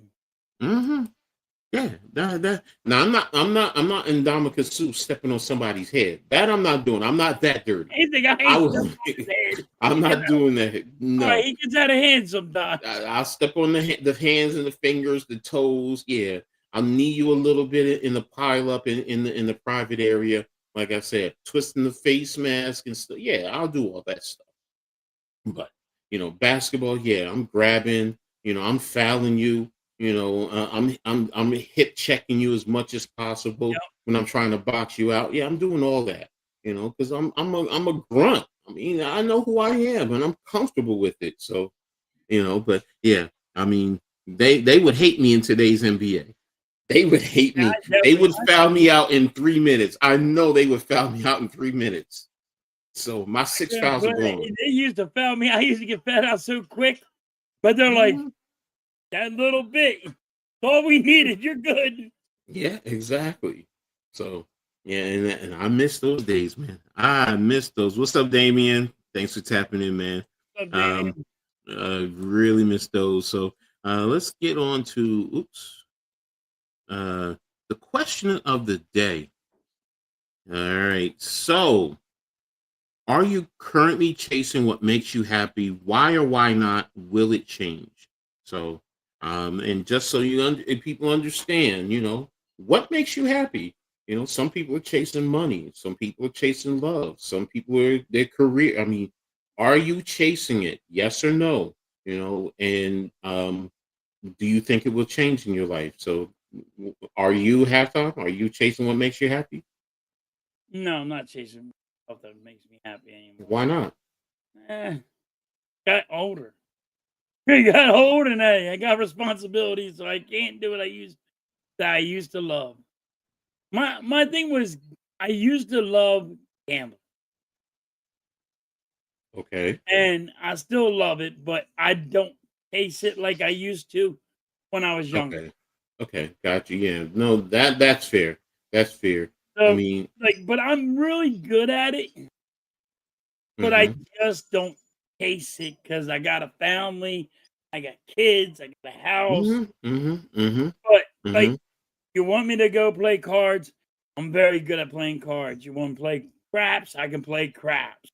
You want to mm-hmm. play roulette? I can play roulette. Unless my devil is by. Coach, here's a story. Mm-hmm. I was playing cards down at casinos. Got my wife with me. But she went and gambled her way, and she leaves me alone at the tables. Mm-hmm. I cleared the tables 4 times, Coach. I got like 10 grand. I'm betting. The dealer goes to people, yo, don't mess with this guy. He's going to take all your money. He knows how to play cards. I have to, and then she looks at me, she goes, I have to warn them because you just took out 4 times you cleared out these tables. I got one more guy. I'm beating everybody. And guy looks at me and goes, I don't know why I want to call you with a pair of 2s, but I'm going to call you with these pair of 2s. And like, I'm like, let me ask you a question. Dying. I'm like, is there a woman staring at me? He goes, yeah, with some heavyset guy. And then the heavyset guy's my friend. And he goes, why? I'm like, that's my devil. Every time she peeks her head around me, I lose. Every time. I gotta keep her away from me when I go to casinos. I won but I still won a lot of money. I won like 6 grand, boy. It was like I was up 10. I'm like, damn, dude, like, come on, can't you just stay away? She the devil, man. She my devil. But I'm very good with gambling. Okay. I just don't chase it. Well, And everybody's like, well, gambling can really hurt you. And you got to know how to gamble. exactly. And you got to know how. You got to know when to spend your money and how to spend your money. Where you're not. You never thought about being a professional poker player and getting on TV? No, I did. I really did. So you can't have this. I was going to go and actually go to the World Series of Poker and take the 10 grand. I wanted to do it. That's what I wanted to do. I really wanted to do it. So do you think that I've been to casinos and I have done tournaments for 2 to 3 grand, but I wanted to go to the big one. So you don't think you could take that money and just really focus on that and not touch your house money? Because I understand it. I commend you for being responsible. I mean, because that's the thing. A lot of other people, they'll just spend everything in their life and go broke. But Right. you even said it. You know how to control yourself. So you don't think you could be able to be there for your family as well as pursue that? Or is it Miss Halftime? She don't want you doing it. Halftime. Oh, It's Mrs. Halftime. She hates gambling, but listen, she loves it when I win. When I lose, she hates it. But then again, if you up there She and only loves when I win. She hates it when I lose. Like, oh, you lost $200-300. But think about if I you had just the won chance. 5 grand. Like, Think about it, you going for $100 or $1 million, $100K or $1 million if you can really get up there. Yeah, That's why I'm like, I don't want it. But then, I also got to work. This is I got to make sure I got food. No, I get that. No, that part I get. So it's just like, isn't there a way you can do both? So I wish I could. I wish I could. I But get now, it. like I said, I'm older and No, I get it. I get it. I get it. tired, and like I'm always like, Damien, for me. I want to That's answer your what question. I really wanted to do. I really wanted to become I wanted to just play cards and be that poker person. Well, if I mean, poker. I'm good at craps. I'm good at slots. I'm not good at slots. I can't play slots worth a fuck. I don't know how to slot. I can't play a slot machine to save my ass. But if I go to the tables, I can win. It's like I can win. If I I have ever get the money, I'm gonna front you. that I'm gonna win. If I ever get the money, I'll front you. I'll give it to you. That way you don't have to worry about it. So and she won't have to be on your back. So She'll look at me and say, "We gonna use that somewhere else." no. I said I'm gonna front you, so that means that we partners in this. So it's not like I'm really good at it, Coach. I really am. But that's my thing. If I could, I would. That's what I should. I got you. Let's answer this question. Do y'all think Gannon really need to apologize for slapping a player? I mean, it's a grown ass man in a grown ass sport, not a child. I will say this, Damien. Okay. Let some grown ass man come and slap you. I'm just gonna leave it like that. I get what you're saying, but there's still two grown ass men. You said it. It's a grown ass man. And I ain't letting no grown ass man. Now, if you want to yell at me, okay. Now, and there's a way to, get a little bit physical. You know what? You're punching them in the chest. Come on. Things like that, fine. But you ain't going around slapping somebody. A slap is an insult. Yep. That's personal. That ain't motivation. You let somebody slap me. I learned as a young coach early on in minor league semi-pro coming up from youth football. I had grabbed the guy in his face mask, and my partner, he grabbed me quick. He's like, "Ed, you don't do that. These are grown." And I learned. And he was like, and the guy came to me. He's like, "Coach, it's all right. I understand. But you know what? Yeah, if you had to grab someone else, you would have been in a fight." And you're right. You don't think about it. But now it's like, nah, you don't do that. These are grown men. They make some of these grown ass men making more money than you too. And you wanna curse someone out, what the F, are you really all right? I'm cool with that. That part I agree. But you ain't slapping somebody. Slap means I'm slapping you in your face. That's personal. Yep. I'm not talking about you slapping him on his chest. Come on, man. You better than that. And it's also your word. Slapping you on the chest, that's fine. Exactly. So yeah, I'm not, and kids, yeah, you're right. You ain't putting no hands on no kids. So yeah, grabbing the face mask as a little kid, and you're not yanking it, but you grab the face mask and you get close to them, and you're better than it, and it's how you talk to them. It really is. So I mean, kids are a lot different. Damien, that player was out of his mind, selfish. Look, I ain't putting my hands on somebody like that. I'm not slapping them. That's my main point. So I didn't see the play, so I don't know how he slapped them. I hadn't seen the play either, so I don't know. So I just know that slap means you hitting somebody in the face. That's the first thing. And you hitting another grown ass man in the face, you getting 5 across back at you. I don't care if you the owner of the damn team. You ain't slapping me. I don't care if you pay me. Nah, screw all that, man. You can take your money and shove it up your ass. So, and sports needs to do stuff. Look, no, if he slapped him, yes, he needs to apologize for that. Yeah. Plain and simple. So, no. Now again, I need to see the video. He can press charges on him if he slapped him. Technically, yes. Yeah, we're gonna have time seeing his community grow. So Brian Dable going to the medical tent was a bigger deal. Look, that was wrong. Perception. I mean, if they have the rules in place, I even said, "Yo, he's stupid." You don't do that. Halftime said it earlier. You send somebody over to check out to see what's going on. Focus on the game. You're the head coach. You got 50 some other guys out there, or 40 something other guys who are playing the game. You can't be running. Yeah, that's your star quarterback. He's the one that's going to save your job. Go check on him. That's all. So there I was just like, yeah, halftime loves money. So I like money. I don't love money. I'm not gonna lie to you. Love is okay. So you love money. So do you love money more, or do you love Mrs. Halftime more? Do you love money more, or do you love your children more? I love my wife and my children more. Exactly. That's the point.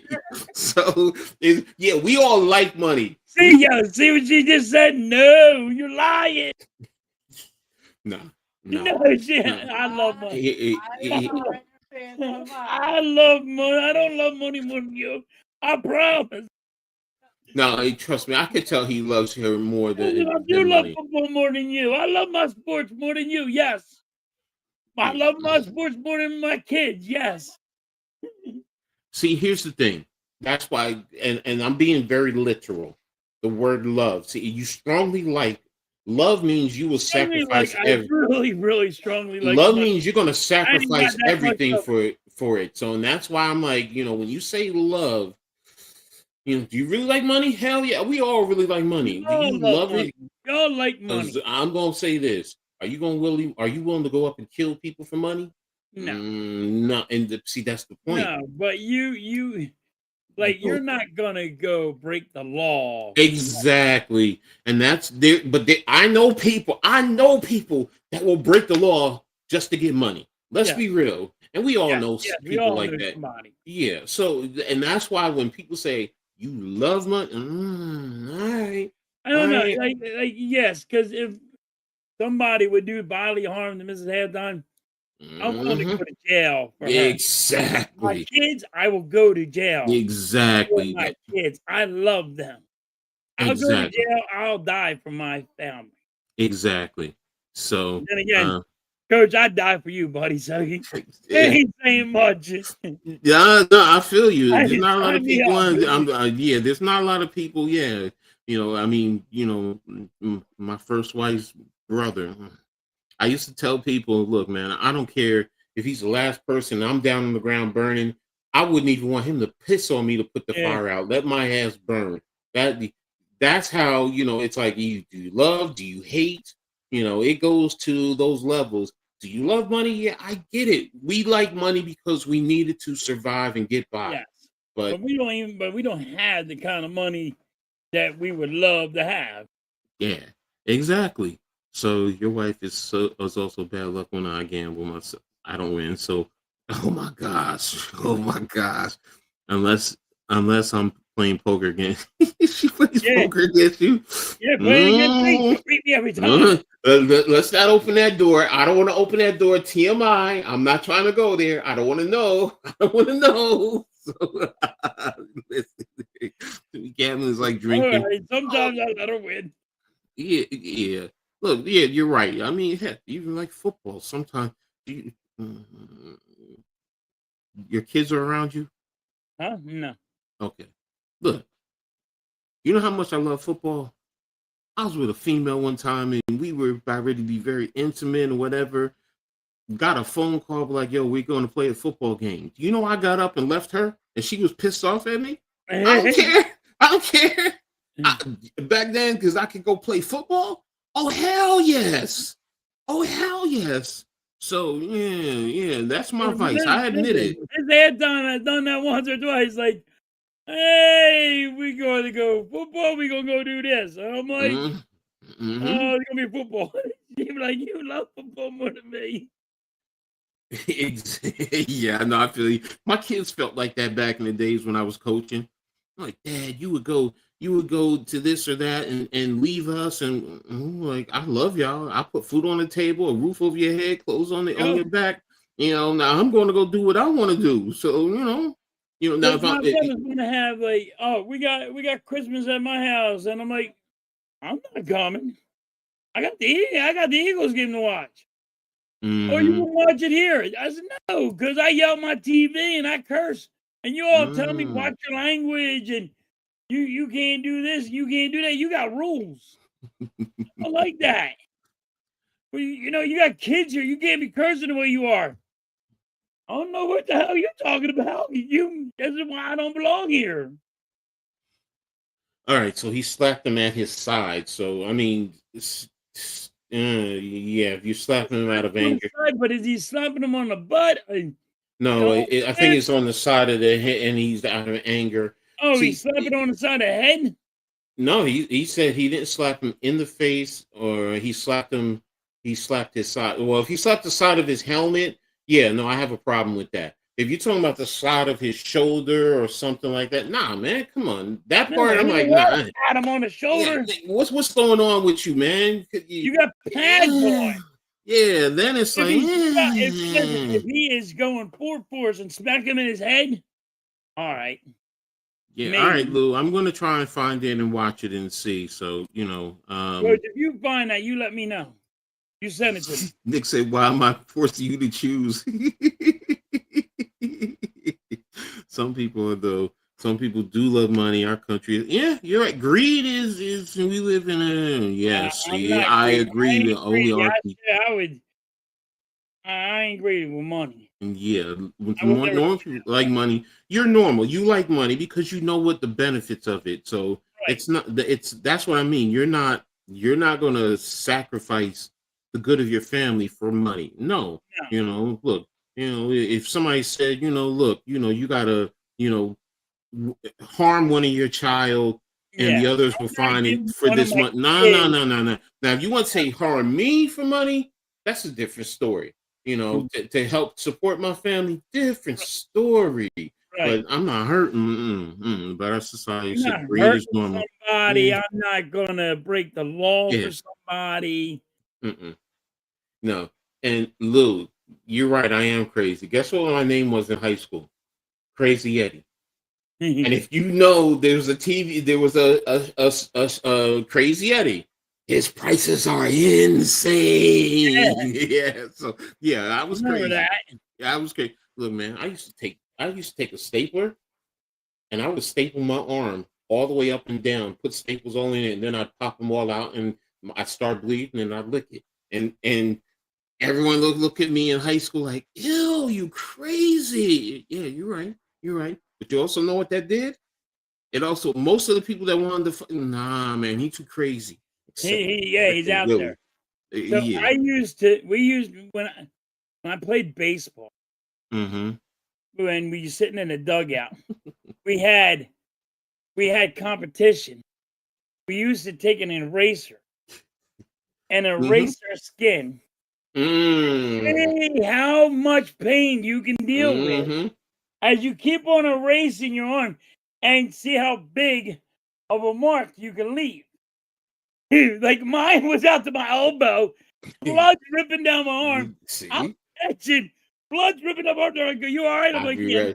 Yeah, I'd probably be right with you. So And I'm that's the over there old, just taking an eraser but and just that's rubbing the that's skin off. but that's the old Indian rug burn. Think about it. Yep, Remember the that's other? all it is. Yeah, that's That's all it all it is. is. And the Indian rubber, you used to grab somebody's arm and just twist. And Look, twist, Lou, twist. yeah, let me tell you something. Yeah, playing football was different, man. It just is different. I'm a big, fat guy, man, and I can get physical and I can hit people and not get arrested. Yeah. You Yeah, tell hold on. You're everyone. gonna what? You're gonna let me do this? Yeah. Yes. Yes. Yeah. Then he would. Yeah. Rodney was like, he may think he was nuts. Then he would. Yeah. Exactly. It's Right? psychological. It's In psychological. somebody's head. Exactly. So you know how many times people are like, nah, I'm not messing with you. You crazy. You crazy. Yeah, so I am a little bit crazy. People would say, oh man, you walked in the middle of the hood late at night and you wouldn't care. Nah, man. Why? You're not scared? No. You're not scared somebody gonna shoot you? Man, I live my life. I've done a lot of good things. I'm not afraid to die. Am I trying to die? No. But I'm No. not But afraid. not Yeah. afraid to die. Yeah. So am I crazy? Yeah. I mean, I'm not afraid to die. Do I you want to die? No. no. But But you will I understand. die for my family? Yeah. Hell yes. In a heart. Hell yes. My If middle I daughter, die? No. I done lost that. my middle daughter told me one time one of her ex-boyfriends hit her, and I was in a nursing home in a wheelchair, and I rolled almost out to the street because they lived right up the street, and I was gonna roll right down there and whoop his ass. One of the directors and her were like, "Please don't go, please don't go." Nah, I don't play that. I don't play that. Then I made a phone call. So, and then she heard me. She's like, "Daddy, no, no, no." I'm like, all right. I don't play that, man. I don't play not with No, my family. you can't play Mm-mm, that. mm-mm, mm-mm. My oldest always says the same thing that I never worry about with my Skylar. With my granddaughter, because she knows anybody mess with her between her dad and me and my brothers. Oh hell no! Yeah. It ain't going down like that, man. It ain't going. My sister had 6 brothers. And her boyfriends? Didn't kidnap my one brother. Just nuts. Love going to jail. Said that's my home. Don't care. Don't mess with my little sister. I'm gonna hurt. Our boyfriends weren't worried about them. They said, "Worried about your little brother. That dude ain't right." He got some like I used to collect knives and I love fishing, so I used to collect all these knives. I was sitting in the living room kitchen just sharpening my knives. My parents are like, "What are you doing?" Our boyfriends would go into my house, talk to my parents, and say, "I'm scared." They said, "Well, don't hurt his sister, and you're good." And they were like, "I'm bigger than he is." He goes, "That one ain't wrapped too tight. Don't fuck with his sister." And it used to be funny.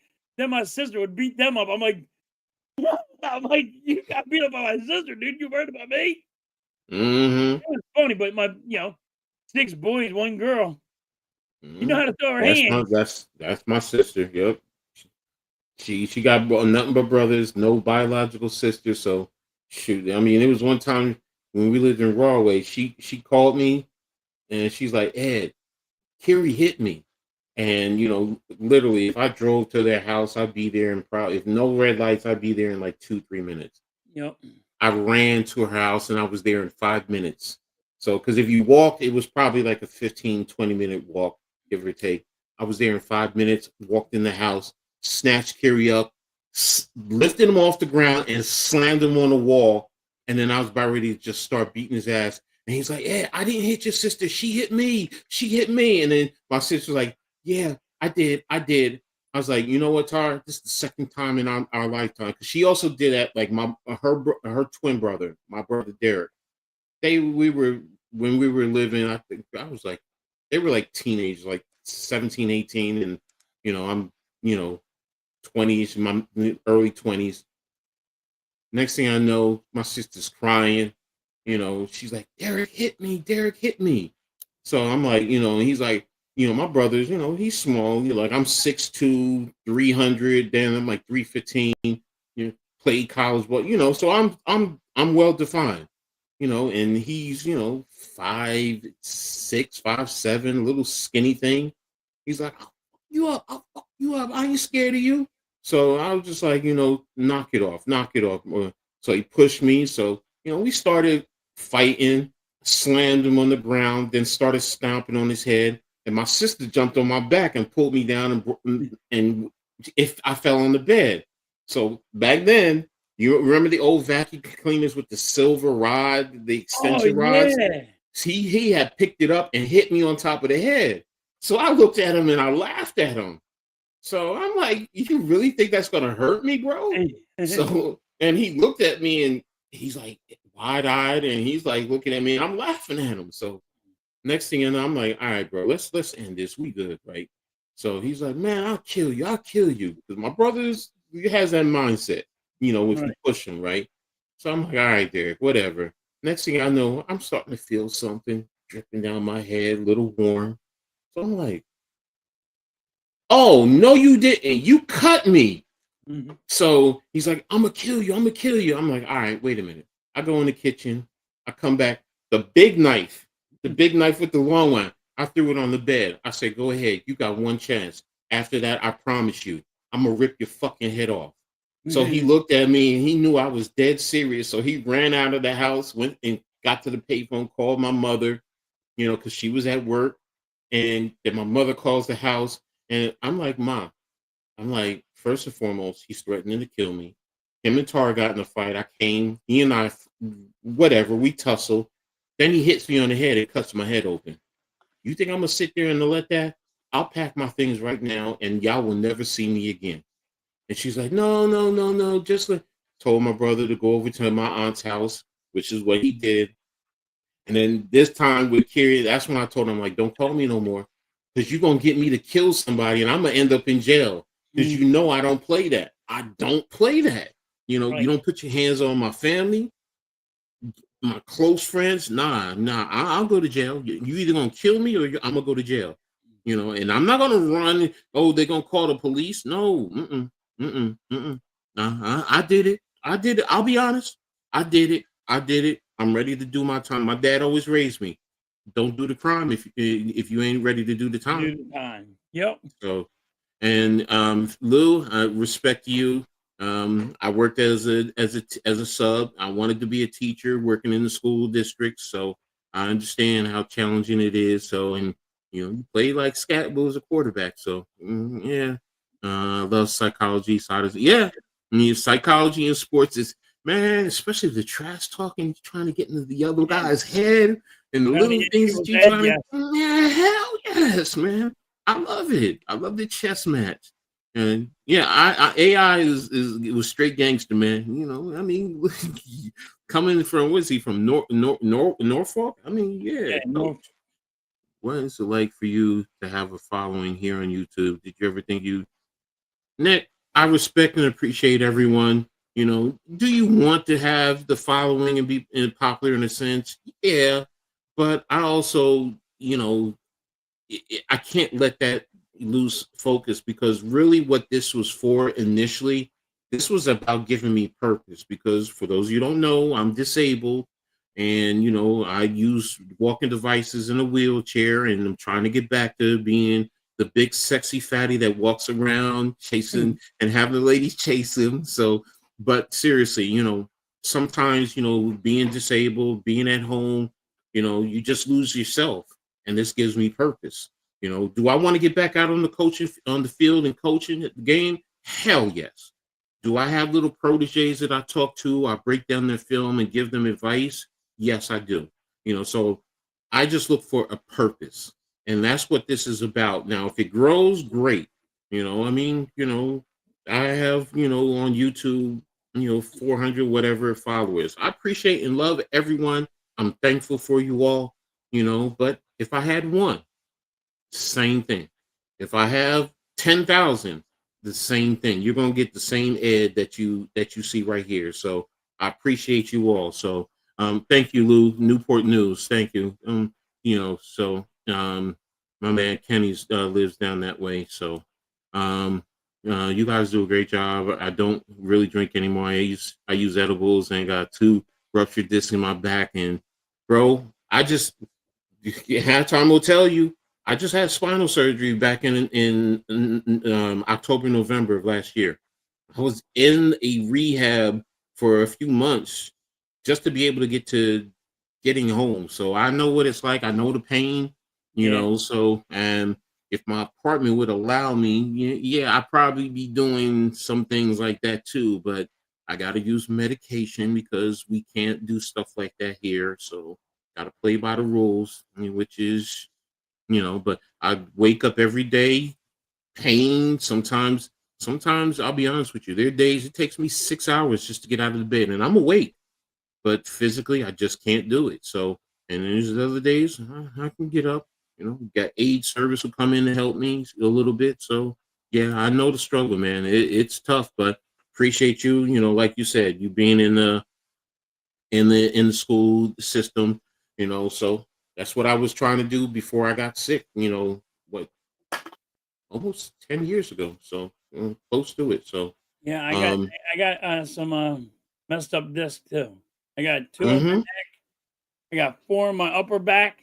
I got a couple in my middle of my back, and I got it in my lower back. They want to put rods in me, and I'm scared to death of it. No, bro, I got one. I've had spinal surgery twice. I only had it once. I only had the shots where they fill up the disc, and that didn't last. That only lasted about 4 minutes. No, I did them early in the front. They went front and they put in a titanium plate.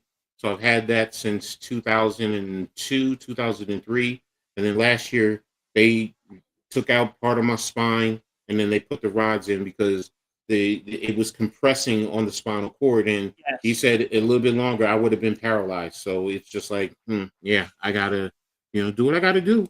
So I had a great neurosurgeon. The back of my spine, and they want to put some plates on my disc, and like the doctors that I talked to, and I talked to a couple of them, They're like, "How are you doing what you're doing?" I'm like, Mm-hmm. I don't know. I said, "I just got to go through the pain." I said, "Don't get me wrong." I said, "If I did it, I want to crawl in a ball and fucking just cry. Mm-hmm. How much pain you're in? So I know Mm-hmm. what you're going through, Lou. I don't know how sometimes I even get up in the morning to go Yeah. to work. It's like when I get up, everything hurts, but it's a struggle, Mm-hmm. and it's a struggle. I do it Exactly. because I got to get up because I got to feed the family, the kids, the wife, and pay the mortgage and all. But I mean, See, if I did not have to do it, I'd probably go with the surgery. But I'm scared to go through the surgery. I probably would have been like you if my kids weren't grown up and they were dependent on me. So, Right. and yeah, it was that like that. My kids are grown. It's just me. So I don't have no wife. I Right. don't have any of that. So it's just like, all right, whatever. I can do me. And you know what? If I end up But paralyzed, I'm also scared of it. mm, I'm scared of it. I'm scared to be in a wheelchair. I'm scared to not be able to bend down to tie my own shoes. Because they told me I'm never going to be able to bend down to tie my own boots anymore, so I won't be able to do my job. So I'm gonna be done. And I'm not that way. I just can't. no, I get you. I I'm get gonna you. struggle through the pain, and I'm like, I'm in some But serious pain all the time, and but it's you're very doing it for rough. your I you're don't know how doing to it do for you're doing it for your family first and foremost. Like you said, it. That's all I'm doing. if they weren't there, then it would be a different story. And I feel you. You know, I'm the same exact way. But now I will say this: I do like my little wheelchair. I mean, it's a power wheelchair. I get the motor around. Little motor running, you got a Sometimes little yeah, big because I got different speeds. So sometimes I'm like zip, zip, zip. It tilts back. Sometimes the what you call it elevates. I can tilted with the legs. I mean, it's just there's people look at it like, yo, that's a wheel. Yeah, it's. But I will say this: it becomes a crutch. That's why it's like right. my aide, my normal aide during the week. She says the same thing. You are so determined to get back to using your walk. I'm like, hell yes, and I'm trying to get off of that so I can get to using the cane. I'm like, I'm trying to get away from that. I'm like, first of all, how am I going to pick up a honey and I'm walking around in this or Yep. with a walker? They're gonna Yeah, look at me like you're gonna be like, yeah, all right, you're gonna be able to handle me. You're in the walk, exactly. They're like, you think you're gonna be able to? I'm like, hell you're yeah, gonna be able to handle man. me. Handle me. Exactly. That's exactly what You I'm guys like. can't even walk right. Yeah, yeah. Me, You one can you night with handle me, boy, me? you gonna be done. Jeez. So, yeah, Nick says halftime you'll be able to retire in a couple of years and do YouTube for full time. I'm certain I of it. will not be able to ever retire, Nick. I will say this with social media, the platforms, like I'm not trying to focus on doing it as a full-time career, but if the money goes there and I'm making serious money, that's a different story. But I've heard the stories where most people what a lot of people don't realize, a lot of YouTubers don't make money off of YouTube. You really don't. You Not know, really. y- I'm making I, I, money. I'm not making a lot. I saw one guy, he Not has, over I you. think he Like has, when the little bit you make, goes, mhm. it's unreal. You're not making a lot. Nope, you're not. There's people. I'm telling you, there's people with a few thousand followers, and they're making a couple $100s a month. I'm You know. making like if you like when you're streaming a game, Hmm. Hmm. you're making about $5, Thank you. if that. If that's the point, it's like you really don't make. Now, I am hearing you're making money on TikTok, and that is a platform that I'm looking at, and I'm trying to understand. And I'm I actually didn't hit that. I didn't hit that big yet on TikTok. I got a look. lot of views, but They I told ain't me I'm monetized. I just haven't started it. I'm not monetized on YouTube. So it's like I got more followers on YouTube than I do TikTok, and you're telling me I'm monetized. It's just I I don't want know. to I know. don't even know if I'm monetized on TikTok. I don't have Yeah, enough followers. no, I don't have a lot of followers, but they told me I think I'm the thing is you with your lives, that's where you make your money. That's what I'm trying to understand. Like I'm posting now, I'm posting videos and stuff there, I got a but I lot of haven't done videos yeah, I haven't and done I got a live. lot of views, but I'm not Mm-hmm. monetized on TikTok. No, no, it's telling me because it tells me. I'll tell you exactly what it says. I have to relook at it. Oopsie. Look, I got more followers today. That's crazy. So, um, and oh, they're all liking my video. I made a video on the Giants beating the Eagles. Where is it? Where is it? Where is it? I forgot where it is. And it goes here. Activity Oh, got center. an only one.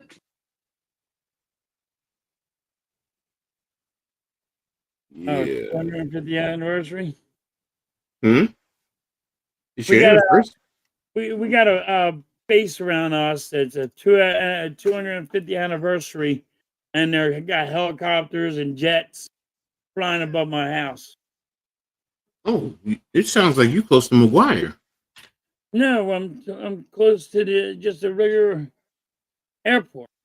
Oh, okay, Philly Philadelphia Airport. going there, they're leaving the Philadelphia airport and they go right No, across my. my ex-wife, she lives in like I said, Gibbstown, so she's right across from the airport. So I know exactly what you're Yeah, talking about. we're right across it. Okay. It's like every plane that takes off, it goes right over my head. It's like Mm-hmm. one of those wheels are gonna come off and just hit my house. Like,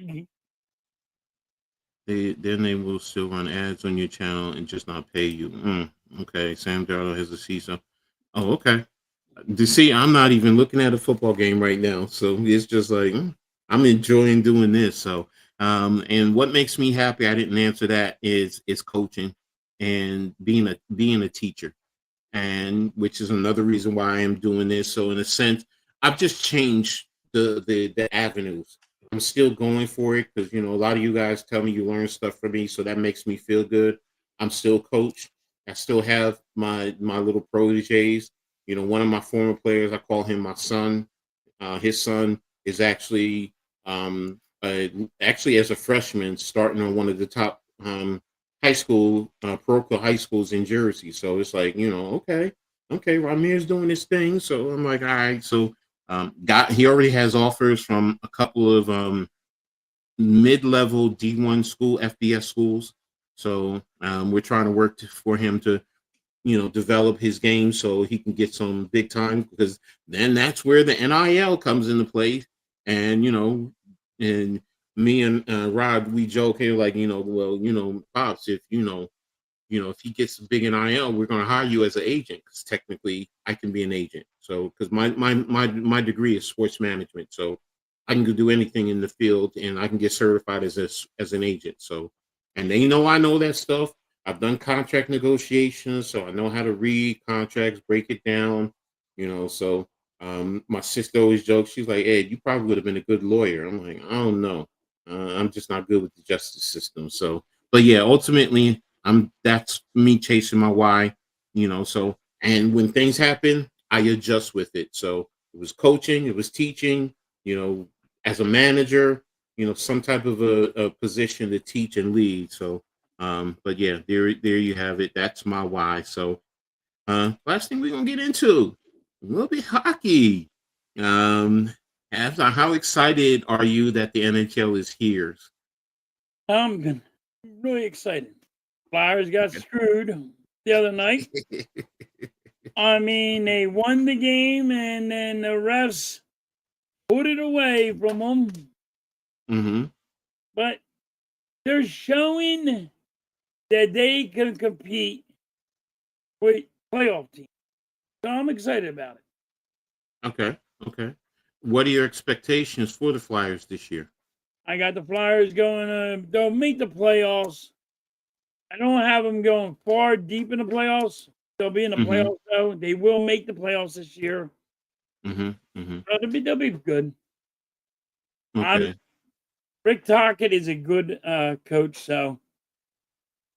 What's up, Eddie? Thanks for tapping in, and blessings to you up in Canada. So came in at the right time. We're talking a little bit of hockey. So, um, well, I'm not a big hockey fan. I mean, I just follow the locals a little bit. I think the Islanders just lost the other day.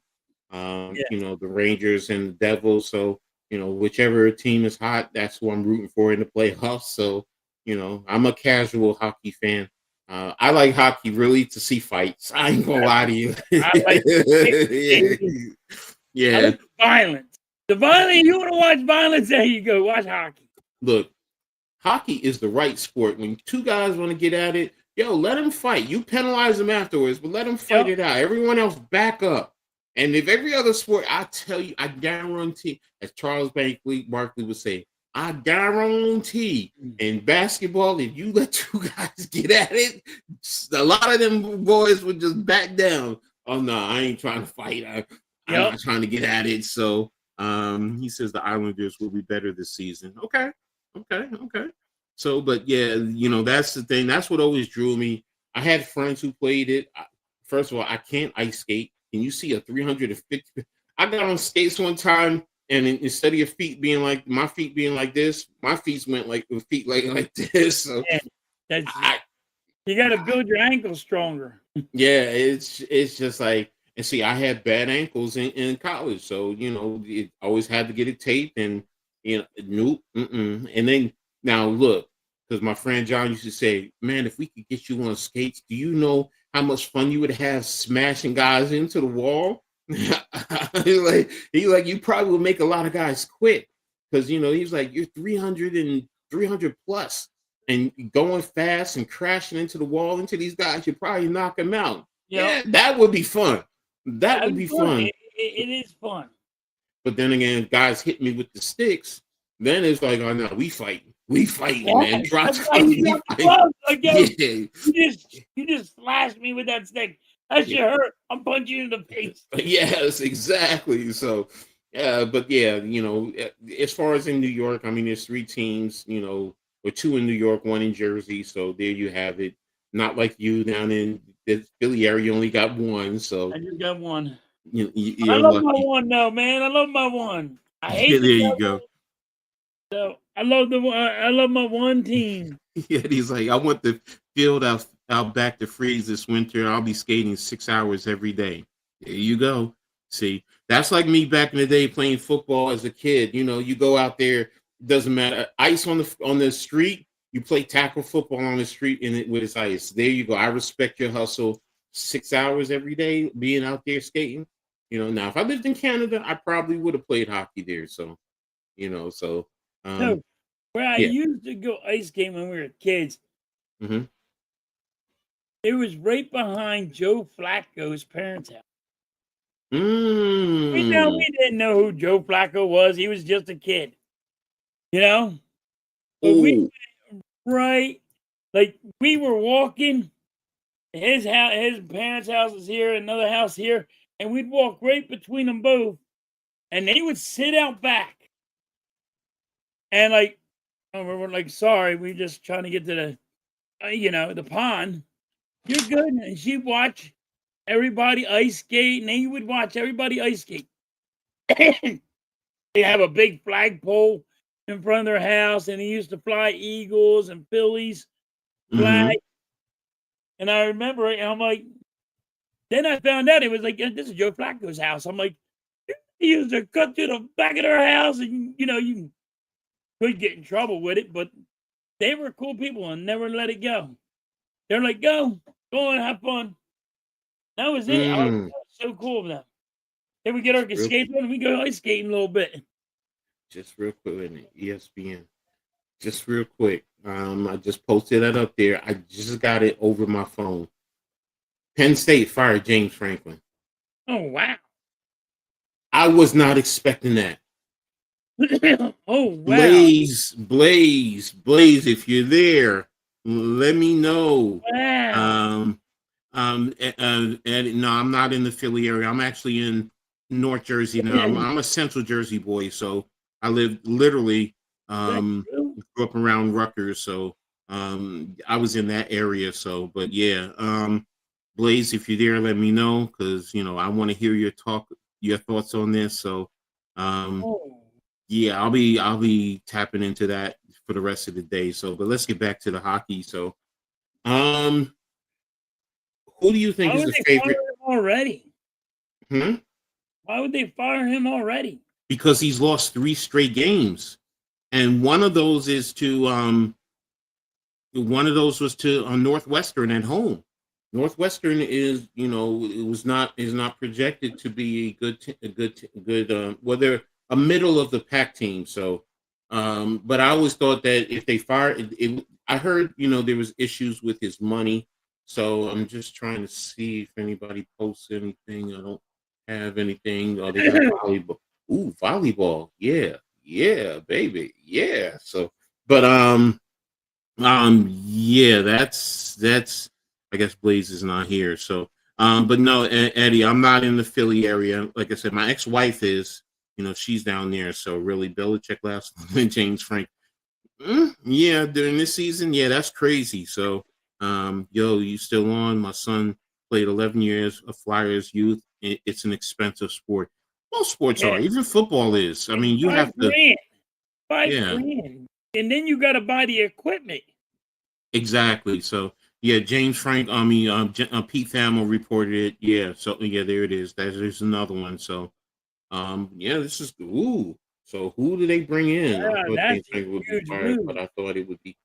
Yeah, if anything, I would thought it would have been at the end of the season. If fire Shromore. I mean, I know Mitch might be saying that right now. So there you go. So that's going to be interesting. So, but let's answer that last part of that question. Who do you think is the favorite to win it all this year in hockey? Right now, Would you say it's Florida? I'm going to say it's Florida or the Hurricanes. Hurricanes are going to be a real good team.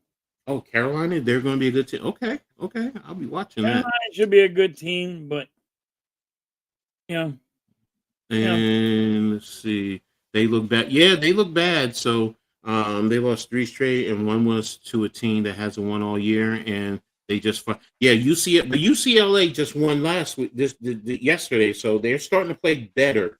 So which was a byproduct of the head coach. So the question is now going to be first.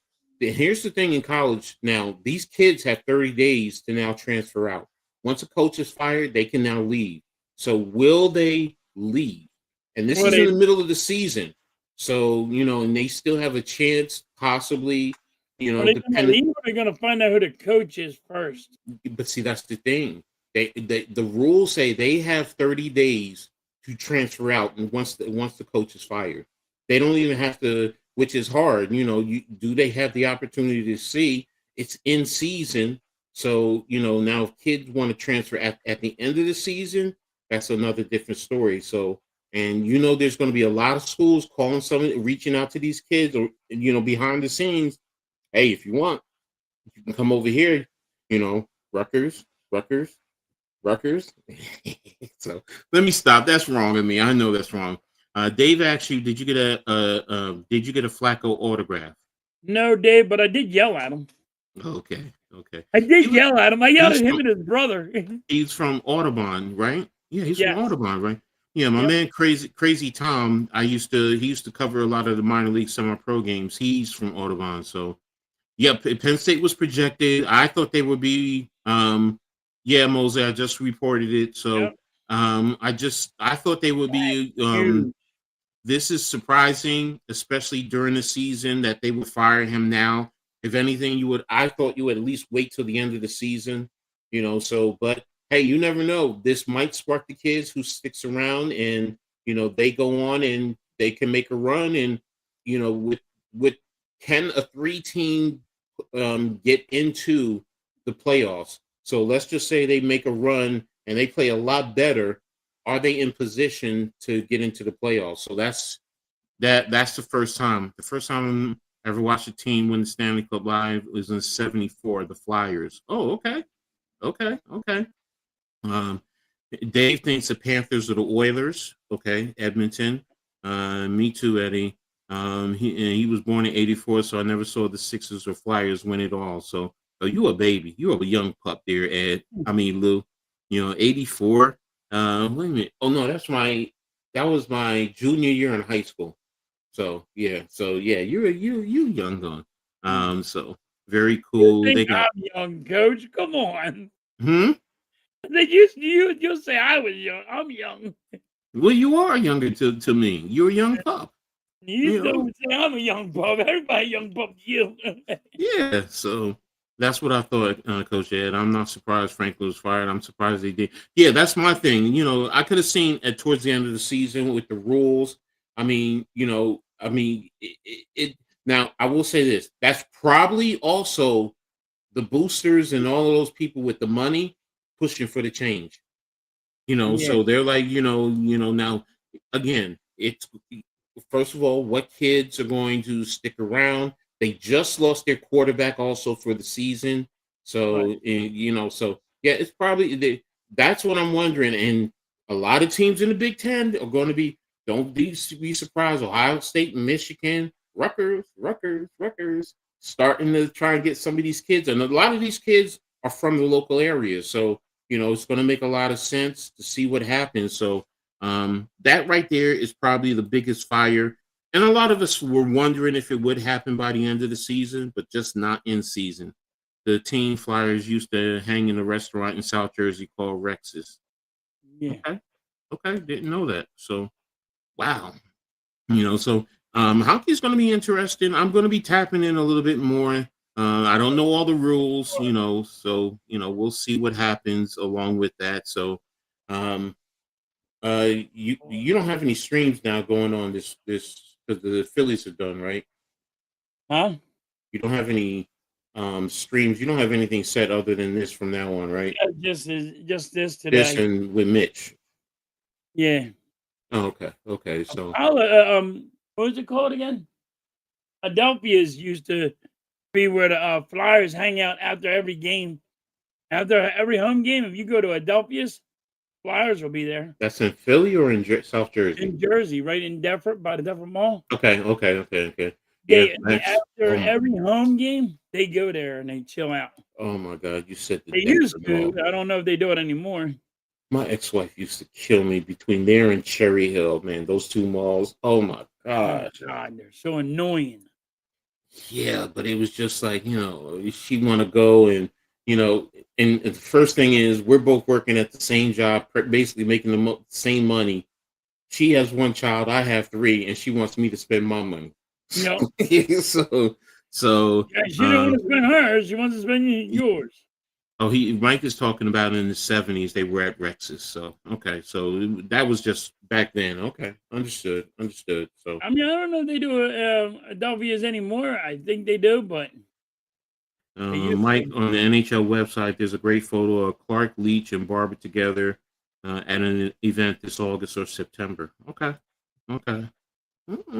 Like I said, I'm going to try and tap in and watch a little bit more hockey. Maybe try and learn the rules, and so I can be comfortable. So, Dave asks, "Who's your favorite favorite player?"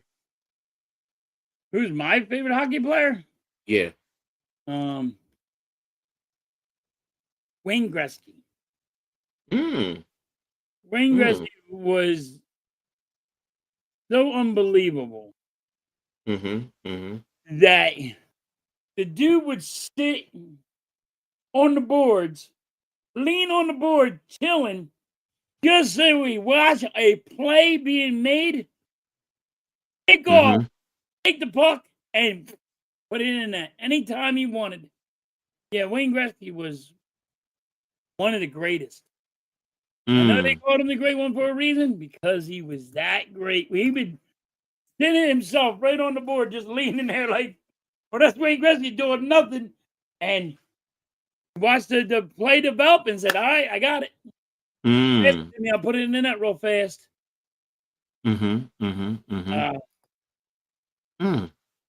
If you want to go Flyers, Rick Tocchet.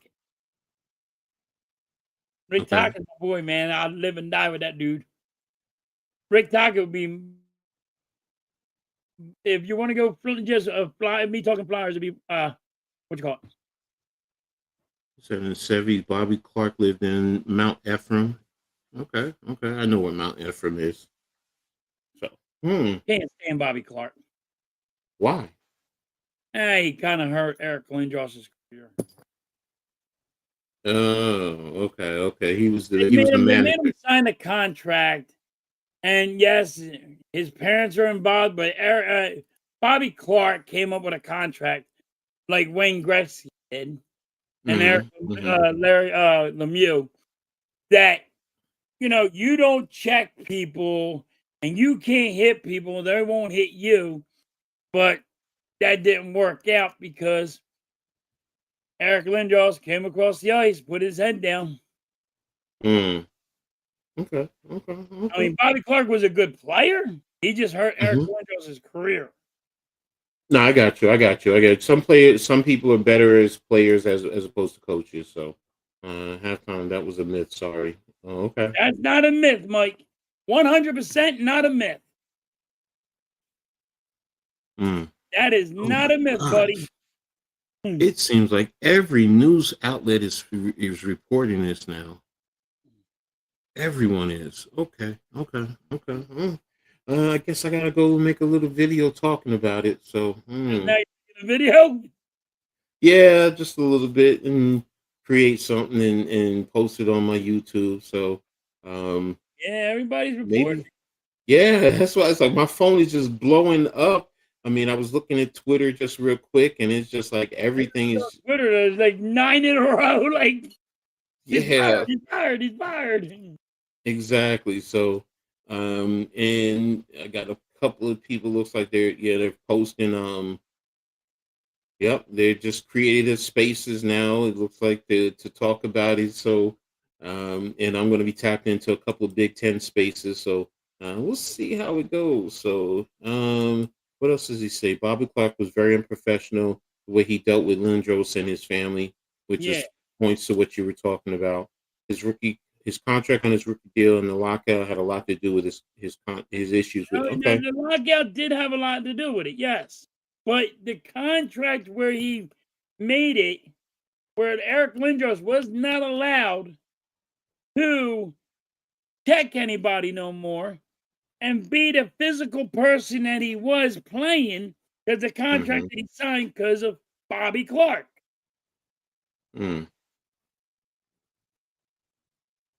The Penn State USDA. has to pay $49 million. Wow, the FDA announced a recall of frozen vegetables product that was So distributed nationwide. over $49 million for James. Wow. They got to give him $49 million and they let him go?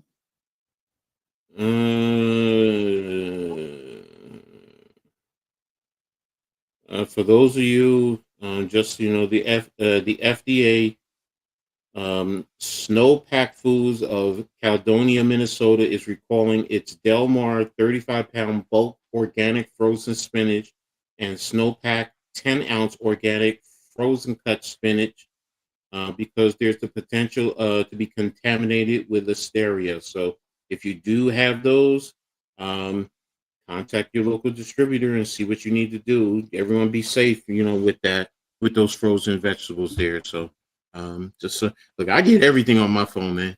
I get everything, all types of different He newses. got So, frozen food on his phone saying, yo, bring it back. yeah, so it's frozen spinach. So, Man, I don't Delmar. need no frozen food. No, I do frozen vegetables. I don't do frozen vegetables. I don't do vegetables. I love me some vegetables, man. I got a salad in my refrigerator right now. I'm gonna go open up a can of tuna and probably throw it on there. So, because I was thinking about grilling some chicken, some eagles, but I'm probably just gonna do tuna. It's a big story. When was the last time a college team that people thought was gonna win? No, you're right. That is Big Lou. It definitely is. The problem with Lindros was that he was the biggest player on ice all the Yep. way to and didn't have to worry about being clobbered until he went to the NHL. So halftime gave Mrs. Halftime Google it. I'm telling you that's not true. Please check it out. Okay. It's true, Okay. though. I know it's true. Been there for All right. years. So Lindros's issue was concussion. Back then you were allowed to hit in the head area. Yes. Really? But he was supposed to sign he signed the contract that said that it's like Lemieux and friggin' sign. You weren't allowed to freaking check them. Oh, I forgot. That's why Blaze is not here. The Steelers are on. I forgot. The Steelers, Steelers are up 9-0 on the Browns in Can't the believe they're second going to quarter. pay him $49 million. And Pay they let who? him go. Pay who? Penn State. Oh, yeah, yeah. Penn State got to give him $49 million. That's why I said that's boosters. That's what somebody said. I'll pay it. Get rid of them. Think about it. That's what that is. Somebody with money said that they will be willing to pay, because I said the same thing. You got to pay him some money. Yeah, Damien, we're already talking about it. A little bit. Yeah, we've been talking about it now for the past, maybe 10 minutes, 15 minutes or so. So, yeah, that, right now somebody is paying that money. So, let me see. They just released the AP polls too. So let me see. College football. That's the one thing I like about my phone, though. The AP didn't hit theirs yet. So let me see. Yeah, I got a lot of college football work to do now. So, yeah, now that put a lot on your list. You can see Bill who? Bill O'Brien or Belichick? No, I can't. Belichick is not. I can't see him. Ain't going to Penn State. Nah, I can't see that. I can't. And if it's Bill O'Brien, they already went through that. They're not bringing him back. Yeah, they ain't bringing him back. And both of those coaches are doing terribly right now at BC and North Carolina. North Carolina would love to see him go. Bill Belichick is not leaving. Trust me. Oh, he ain't leaving. Belichick ain't leaving where he's at. He's not doing well. In Belichick right now, the issue he's having is the recruiting. He did a terrible job in recruiting. He brought the wrong type of players. He thinks it's more like the NFL, and it's not. So, good catch. Almost intercepted there. So, Bill Belichick is not going to coach again. So, I think once he leaves in North Carolina, he's done.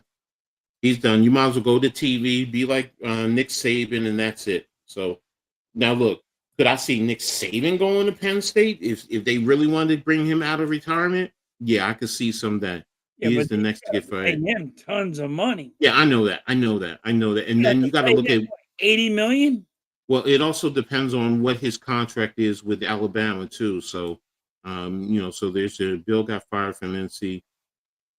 Bill got fired from it. North Carolina was fired on. No, he didn't get Bill fired. Belichick was not fired.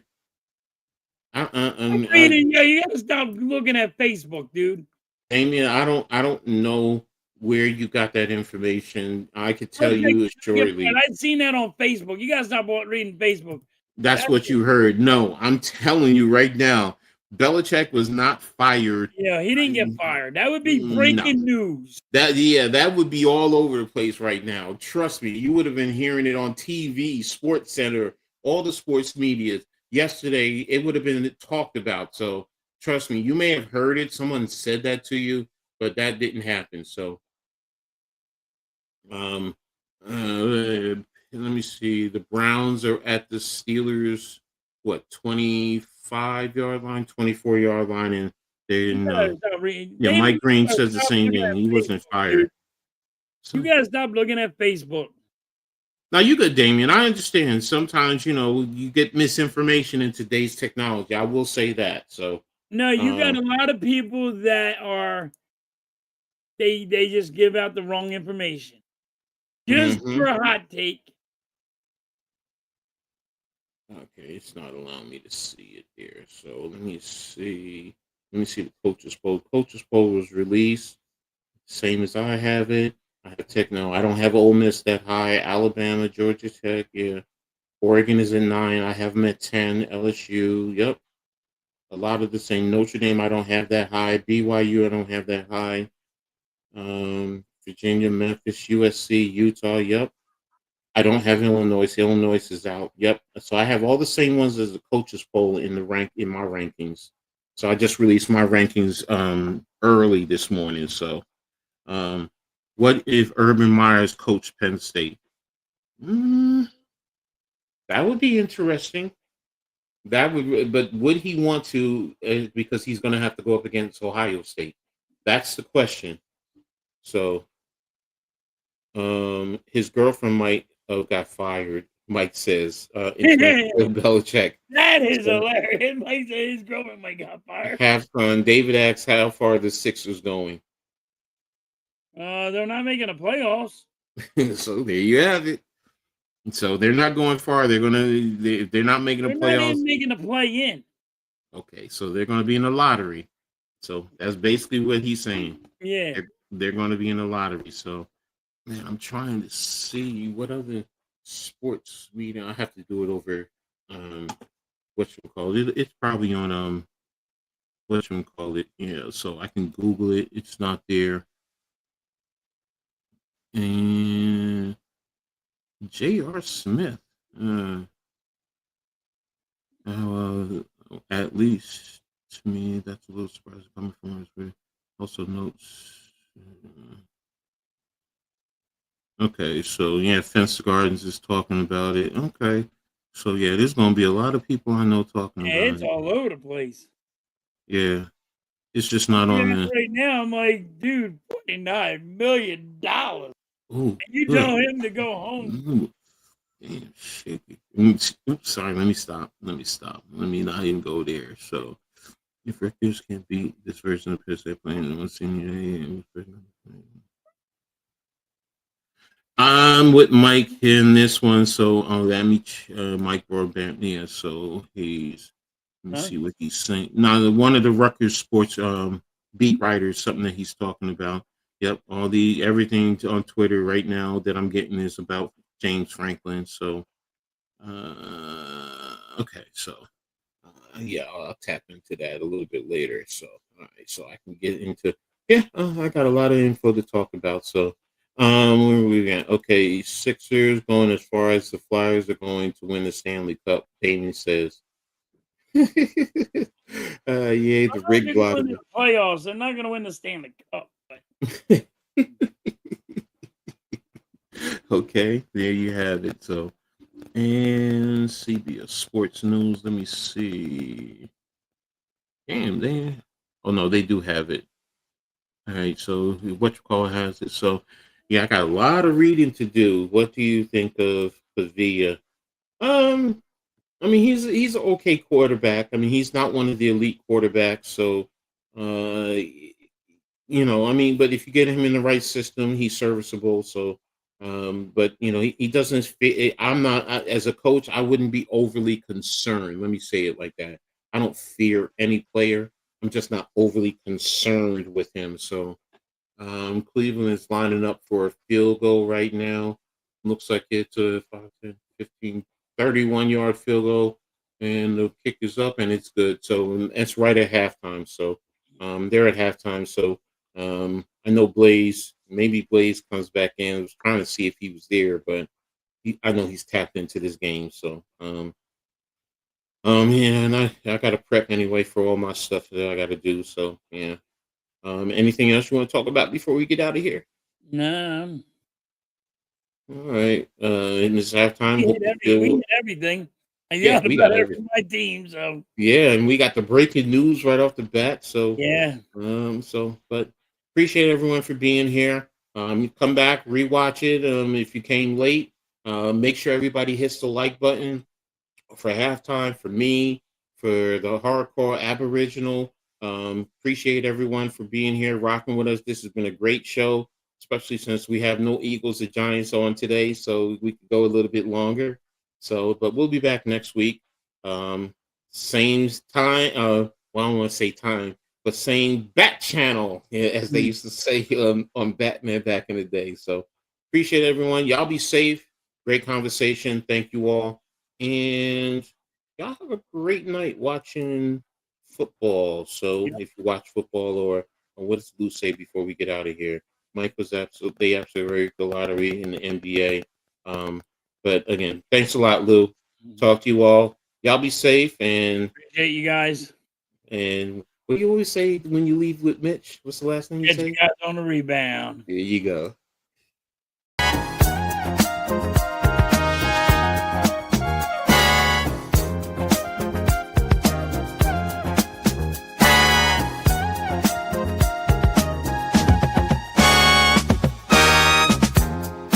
gather round for the halftime chat. Old friends cracking jokes and talking stats, from life's little games to the greatest plays, love and the stories from the old glory days. With Phyllis Hart and Coach Edd's cheer, we break it down every moment, dear. Life is a team and we've got the plan. Sports, love, and laughter, that's who we am.